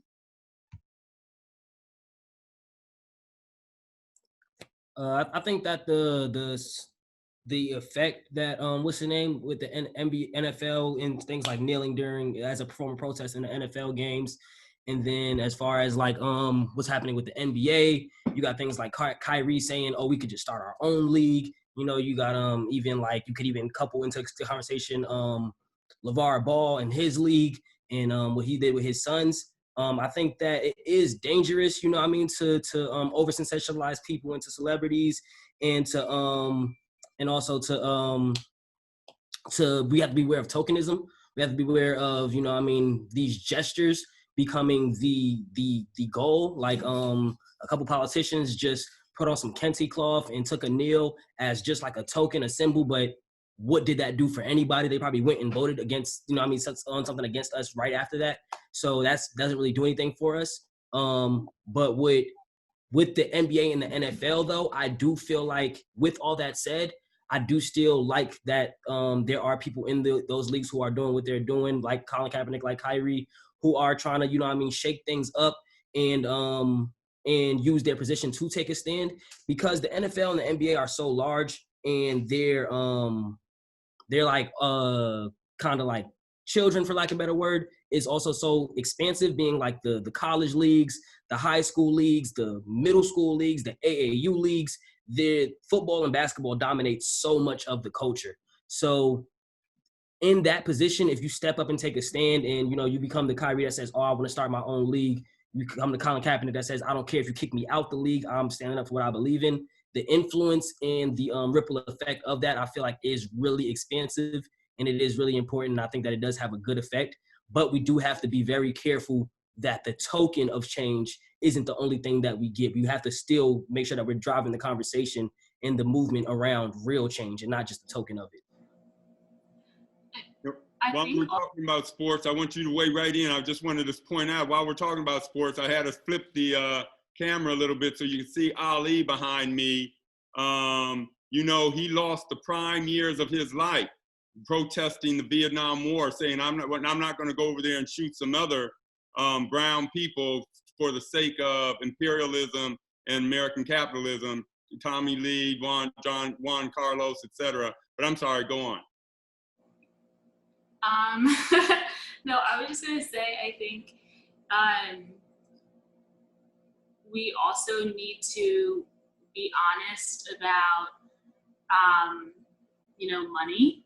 And that sounds like the most basic things, but when we're talking about these professional athletes, I think Colin Kaepernick is a great example of really being diligent and like believing in what he was saying. The threat of being kicked out of the NFL, he continued to do that, but I think you can have these people who are saying, let's still play, let this season come back, and we're gonna like use that platform. But again, when we're talking about dismantling, what does that mean when you're still working within a system that like hates Black people? And so when we're talking about all of these athletes that literally have what's inconceivable to me, inconceivable amounts of money, and are largely Black faces, what does it look like for them to all believe in this mission of liberation so much that they literally don't play, that they take all of the money that they have and they're willing to live at like a middle class, whatever that means, American lifestyle? Because asking them to do that is different than saying, will you show up at this protest? If you say, okay, but will you just take enough money for you and your family to survive and then give the rest? Will you redistribute that to the people? That's a true reflection of like commitment. And I'm not saying everyone needs to redistribute their money. I don't think Colin Kaepernick is not in the NFL and he gave away all his money, but he was committed in that he's no longer playing. And so I think that like we can make excuses for wanting to still participate and wanting to still play basketball. But like, if you're just excited about the season, just say that, and that's fine. Like, you can literally just be excited to play basketball without saying, no, it's better that we start playing so I can use my platform. Because like, what is that gonna do unless you're giving out your money and like not participating in this system? And I think it goes back to the question of allyship. When we talk about the concept of ally, how far does that go? Is that because we're sitting in a circle in a classroom talking about like ways that you can help your Black friends? Or are you willing to go home and have these difficult conversations with your family? Are you willing to take your bank account that has your trust fund in it and redistribute that to all your Black homies? Like, what does that mean, you know? And so I think it's dangerous when we mitigate like how much money actually means to people, Black or white. And that's obviously another problem with Black exceptionalism. But like when we don't talk about like how much money means, and we rely on people being celebrities to say something, when really like people love money. So if suddenly they have money, we can easily see who cares about what and who doesn't. I can't even say the numbers that these people make for throwing a ball. And don't get me wrong, I'm a sports fan. Do you know how much money that is and where that could be redistributed? But it doesn't happen, so that should tell you something right there. You don't need a season to come back and you do a nice little commercial about protesting and Black Lives Matter for me to see how much you care. You're showing it every day, like you're showing it by like the way you live. I think it's also important to note that if we want this money, we also need to have systems in place for this money to go to, and that we can go to these people and ask, that we can put back towards our communities, that we can build. Because I know a lot of, especially like with Austin Rivers, he came out and said, yeah, I want to get back to playing so people can, so young Black kids that look like me, that come from the place that I came from, can see me play and they can stay out of trouble. Well, if these NBA players are donating money and we have programs and systems in place for these young Black kids to stay out of trouble outside of just watching basketball and football, I feel like that would be very beneficial as well. They already exist. Like those systems are happening all around us. The people in this conversation right now are a part of creating those systems. Like those things exist. And like when we talk, even the same thing, people make that argument when they say, we can't think about like reparations for Black people, because like how would that look? How do we do it? Just start. Literally the way they literally signed to give away money during Corona, nobody's made an attempt to start. Like those systems literally exist. People have been working, like this generation, the people sitting in here aren't the first people to work for liberation. This work has been happening. Those systems do exist. These schools exist, these curriculums exist, these programs literally exist. And they need funding. So like if you're on this call and you have hella money, please look this stuff up. Like these do exist and they need your money. And like also when we talk about like funding new, like just on a grand scheme, like political concepts and like social entities and like governments, when Americans left Europe, correct me on my history if I'm wrong, when they came here, I don't think anyone was like, okay, I'm a billionaire, let me help you with this little startup project you have. Let me help you get it. Like, it happened as it happened, and like wealth was accumulated. And so I think that like waiting for some great, like big, unified thing to happen and appear that you can like give your money to is a waste of time, because those things are already happening. They've been happening. And like that's what the revolution looks like, is like funding these things and learning about these things that are like have been consistently happening around you and funding them. And I think that like, again, basketball players, football players, they have so much money, like more money than we can fathom, that like they could literally say, this 1 year, I'm not gonna buy this. That is so much funding. And like, that's what that looks like. I think something that's also important to kind of note in this conversation, I agree with all those things that Kayla just said, but I think sometimes we don't think of athletes as being exploited by a capitalistic system. Like for as much money as they make, somebody's paying them. You know what I mean? So I think there's a conversation to be had about what it would look like for them to dismantle a system that's perpetuating capitalistic exploitation. LeBron making however many $millions a year, like the owner of the team is making 3-4 times, maybe even more money than that. And so, you know, of course, redistributing that wealth, putting that into community is also important.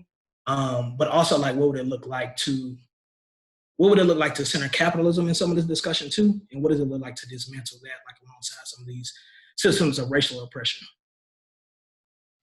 Let me ask one more question as we're going out, because I think we're near the end now. And what keeps coming up as a question out here, I'd like you to address, is the phrase Black Lives Matter, and whether that phrase is divisive, and other phrases like defund the police, right? You hear a lot of Black establishment politicians, as well as other politicians, saying, don't use that language. Defund the police sounds too radical. You know, back off of that. And I remember them making similar kinds of arguments when Black Lives Matter started as a hashtag and as a catchphrase. You know, people started saying, all lives matter, blue lives matter. Why are you just saying Black Lives Matter? So why don't we go out on your sense of the value of Black Lives Matter, and you can talk about defund the police as another moniker, and whether, you know, the tone police, the people out here policing the phrases that folks use, the language they use, and whether that is justified criticisms coming from folks.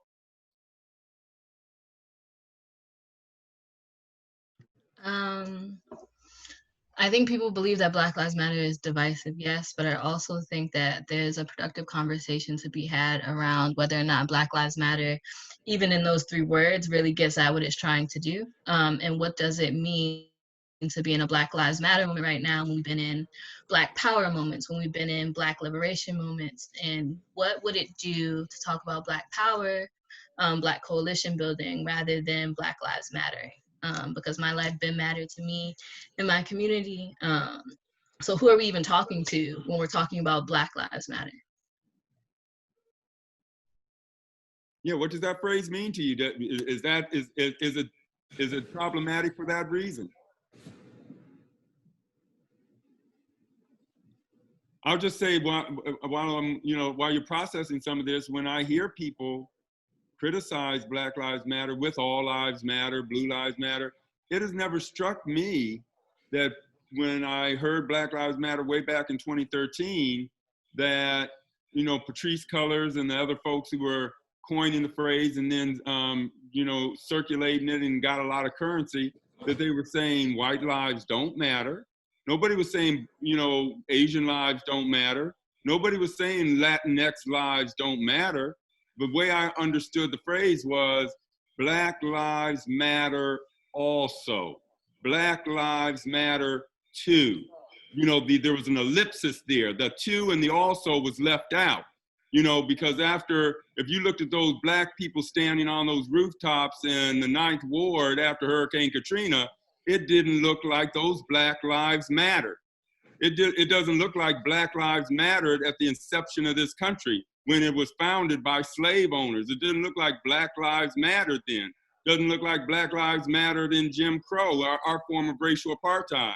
It doesn't look like Black Lives matter when you walk down Skid Row here and see 75% of the faces are Black, right? It just doesn't seem like they're Black Lives matter enough to America to keep, you know, Black people from being the faces at the bottom of the well. So I've always just kind of wondered why that phrase is so upsetting to people, but maybe I'm missing something. I think you really just explained the whole thing. I mean, you kind of just answered the question in a lot of ways, but I mean, nothing really shows how deeply embedded white supremacy is than for people to be upset and find it divisive that Black people are affirming that their lives matter. And I mean, like, it really is quite simple in that way. I don't think there's too much to be said other than all lives matter is like a direct contradiction to Black Lives Matter. Like, it's racist in its intent, and I think it's racist in its purpose. I just don't, it's not too much to be said. Like, why should I have to explain that my life matters? Like, why does that need any further explanation? I agree. You wanna go, or I'll just jump in. I agree, and of course, you know, I mean, I don't think that these phrases are divisive. You know, they're not intended to be divisive, and they're not divisive in actuality. I think that one thing that we've continued to come back is the definition of violence or the meanings of violence. And one thing that I think is important to discuss is the relationship between the transition of power and violence, and that the systems that we're working against, and then the people who benefit and control and know the history of these systems, understand that the way that they gained this power was through violence, and through very violent means, in several different ways. And the way that they keep it is through very violent means. So with that said, when they see that, we want to remove some of their abuses of that power, and therefore to take some of that power back and say, you don't have the power to kill me in the street. I have the power to walk down the street and survive without being harassed and attacked and killed by police.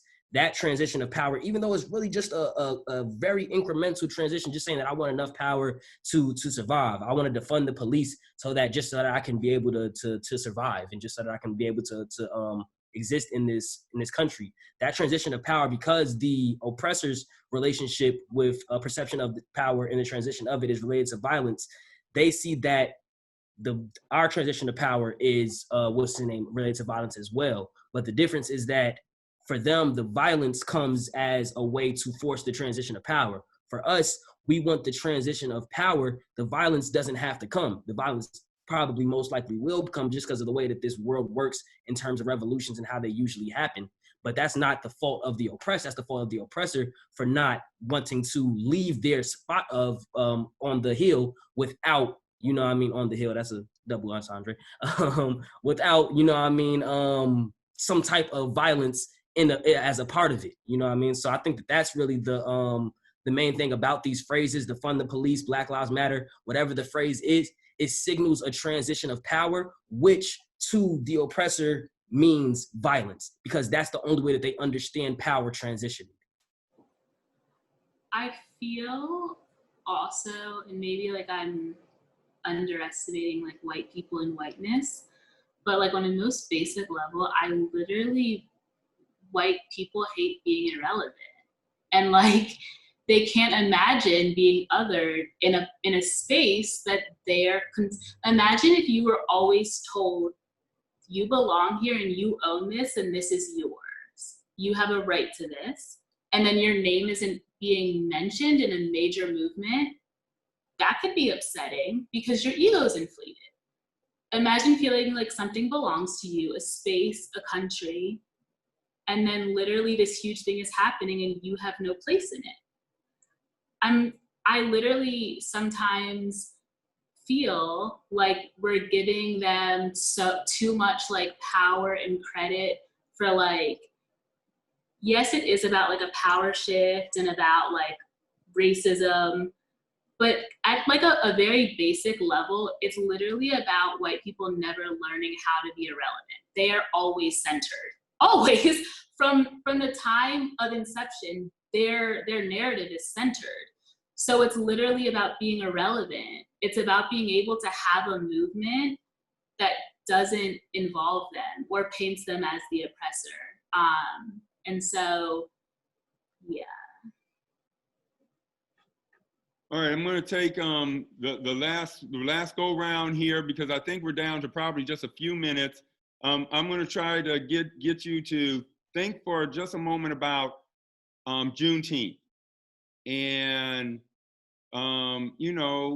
this is what we're gathered together here tonight as the occasion that has helped us to hold this conversation.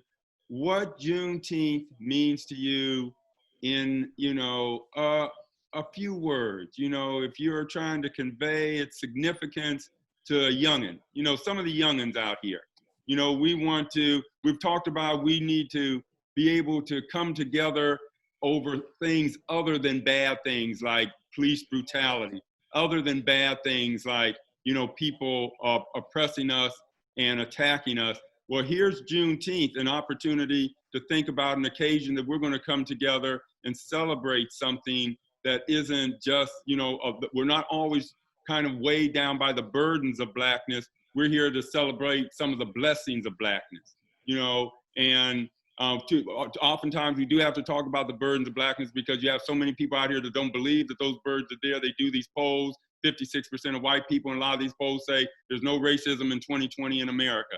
2019, 18, I was certainly seeing those polls. They may have changed some in the last couple of weeks, but you used to see that all the time. So you would spend a lot of time pointing out that there are all these burdens of blackness, and you need to recognize them and not deny them. But what that means is we never get to celebrate the blessings of blackness, right? There's not a morning I don't get out of bed where I don't feel blessed by blackness. It's made me a better scholar. It's made me a better writer, a better thinker. You know, it's given me binocular disparity, that dual kind of consciousness that the boys talked about, that whip through binocular disparity. You have depth perception that you don't have when you're able to look simultaneously at an issue from two different perspectives, right? The Cyclopses don't have that, right? They don't have the blessings of blackness that come in that way, mastering the dominant culture and your own culture and bringing both of those perspectives to bear anytime. And if you're, I'm aspiring to the level of somebody like Toni Morrison. I'll never reach there, but she had binocular disparity to the point that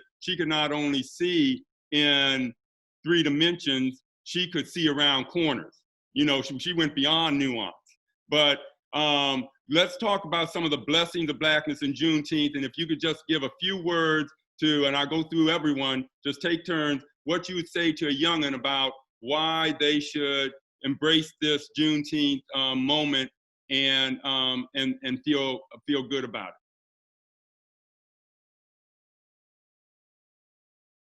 And we'll just go around. I think Jasmine sort of started off in the chat. The way that it was explained to me in a lot of ways from my grandmother was thinking about a way to celebrate ancestors, and especially thinking about it's important to contextualize Juneteenth on this land, and also thinking about like it's very distinct to Texas and like Galveston County, and making sure that young folk know that that it's very distinctly that event, that heritage, and it expanded through like Pan-Africanism and all these other things. But it was always a day for reverence for like ancestors and community in my house. So that's what I would like to translate it as for younger folk. Great. Let's keep going.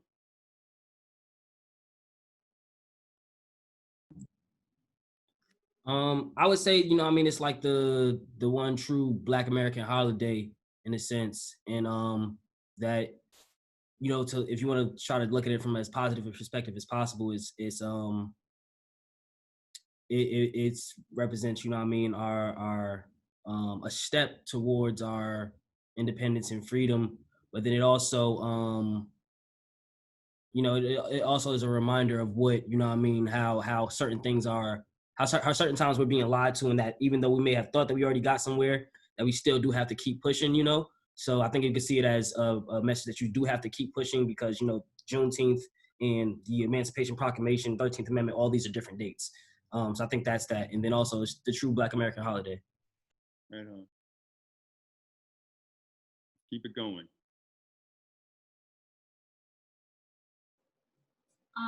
I think that, like you said, I love being Black. I could never imagine being anything other than Black. I think it's the greatest blessing to be able to like sit here and talk about these issues while being Black and experiencing them. And so I think if nothing else, I'm a person that likes celebration. I could celebrate freedom any day, but when you're given like a day to do it, it makes it extra special. And so I think if nothing else, like on a day that we're maybe extra remembering like how, despite all odds and all circumstances, most of us, I hope, would not rather wake up as anything else than Black. And at least for like one day of the year, maybe like non-Black people are like, I don't know, be like, maybe they're doing the work of like looking up what Juneteenth means. Like when we're talking about education and like allyship and like all of these things, maybe because we're talking about these things so much, it's like, I don't know, maybe that day the Google searches of like American slavery goes up, and somebody, it's like, you know, your parents used to say when you're in church, doesn't matter if you're asleep or like you're in the building, so maybe something will like get stuck inside your spirit. And I think it's the same thing, like maybe like one extra person just learned something about Americans, you know? And I think that when we're talking about like allyship and like people being convicted to talk to their own communities about anti-Blackness and about anti-racism, those things are important. So I think it's a day where obviously we can celebrate, but I think generally Black people are good at celebrating. We're always celebrating ourselves despite our circumstances. So I think if nothing else, it's a day where other people like look into the things that we're celebrating and try to educate themselves on those things. Great. Going?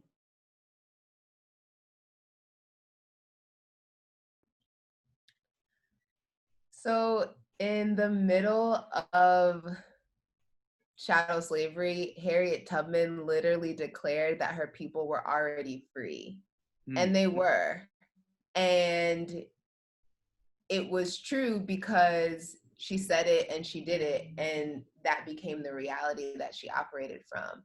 And then like in her death, she said, I'm going to prepare a place for you. And so for me, I would offer that on this day and every day, whatever it is we declare, whatever it is we claim has the capacity to exist as a reality. And that part of this is inherent to what it means to be African people, to be Black people, and understanding that the Creator is dwelling within us as us, and therefore we have the potential and are ever expanding in our capacities to bring any and all things into fruition.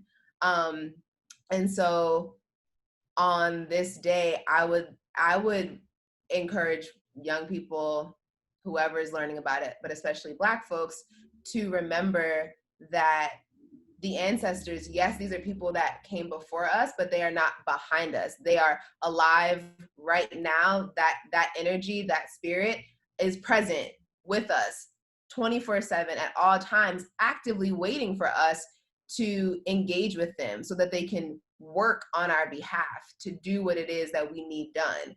And that the same way in which we see the pyramids as spiritual blueprints that existed within our psyches, and then we bring into manifestation in the physical realm, that is how we are moving right now. So it's imperative for us to bridge the connection between our spiritual understandings of who we are, the spiritual warfare that's taking place, and the physical manifestations that we're witnessing as a result. Right on. That's two. I would also just say that sometimes we think of historical moments like this as kind of like demarcations of progress. And so I think of Juneteenth, especially growing up part of my life in Texas, and being in a particular context that we find ourselves in right now, as really like a celebration of a continued struggle. And there's beauty in that. And that doesn't have to be kind of rooted in this just oppositional force to whiteness, but there's beauty in that struggle. There's beauty in like the affirmation of life and love. There's a beauty in the production that has come out, the cultural production that's come out of that struggle too. So I would say it's a celebration really of a continued struggle.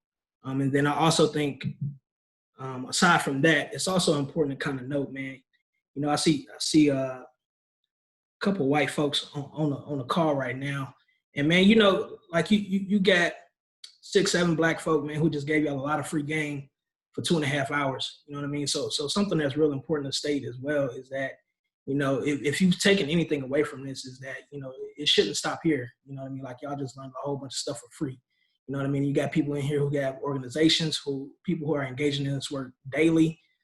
So, you know, you should be donating, you should be giving something to the people that are on this call and the people that helped organize this. You know, you got the African Diaspora Alliance, you got Blink Social, you got students in here, you know what I mean, who always in need of funding, who are doing this work. And so that's part of the issue, man, is that, you know, we giving out this game for free, you know what I mean? And low key, we had to pay $8, you know what I'm saying, to get some of this education, you know what I mean? So on the real, man, you know, that's part of the project too. So I would be remiss to say if I didn't point that out. Thank you. Last one. For me, Juneteenth, it just means something special. You know, we talk about the independence, we talk about all the struggles that we have had to overcome to be in the position to be able to sit right here and for Jasmine to be able to create something like the African Diaspora Alliance, for Jeremy being able to go to UT Austin, for us to be able to go to Howard and our universities. I really want us to really just take a moment and look at our ancestors who weren't afforded those same opportunities and really use that as kind of like motivation and fuel to put together systems to support current systems that aren't in place and that we are more than capable of doing. Especially entering for me and entering this startup space with Blink Social, I'm around a lot of white people when I'm looking for startup incubators to apply to, looking at venture capitalists. So just being able to know that I have the potential and capability to grow my business and grow my company for the betterment of my people just really means a lot. And also, like, just going back to Juneteenth, I just wanted to be a day of us supporting each other, both physically and financially. We really, as humans, just in general, as citizens of the United States, when it's Christmas time, when it's 4th of July, when it's Black Friday, we spend so much money on those holidays. We celebrate those holidays every year, and we mark it on our calendars. We take all time for work. Let's do the same thing for Juneteenth. Let's support these Black businesses. Let's support these Black entrepreneurs. Let's support these Black students. Tell more people about HBCUs and different programs that they can benefit from. All in all, at the end of the day, like we got each other, and I just want to see that support just grow overall. Great. Roots and branches, twigs and seeds, the family tree here today. This is a moment of grace. Thank you very much. And let's really wrap our arms around tomorrow, Juneteenth officially. Thank you so much, y'all. All right. One quick thing before everybody logs up. Panelists, can you guys tell everybody where they can find you at? So if they want to get in contact with you, you tell them where, what projects you may be working on next real briefly? I put everybody's Instagram names in the chat. So if you want to add to that, I'm Kayla. My Instagram is KAYLALIESE. And then on my Instagram, you can find all my other projects. All right. Jasmine, Manifest Jasmine, you can find all of our work on our Instagram as well at the African Diaspora Alliance. And I also put our website in here. The next thing we have coming up is a 6-week summer camp for youth ages 12 to 16, where they'll be getting practical tools for coping with racial trauma, but also receiving a political education so they can think critically about the world that they're experiencing, along with opportunities to engage in movement classes like capoeira and dance and yoga and art.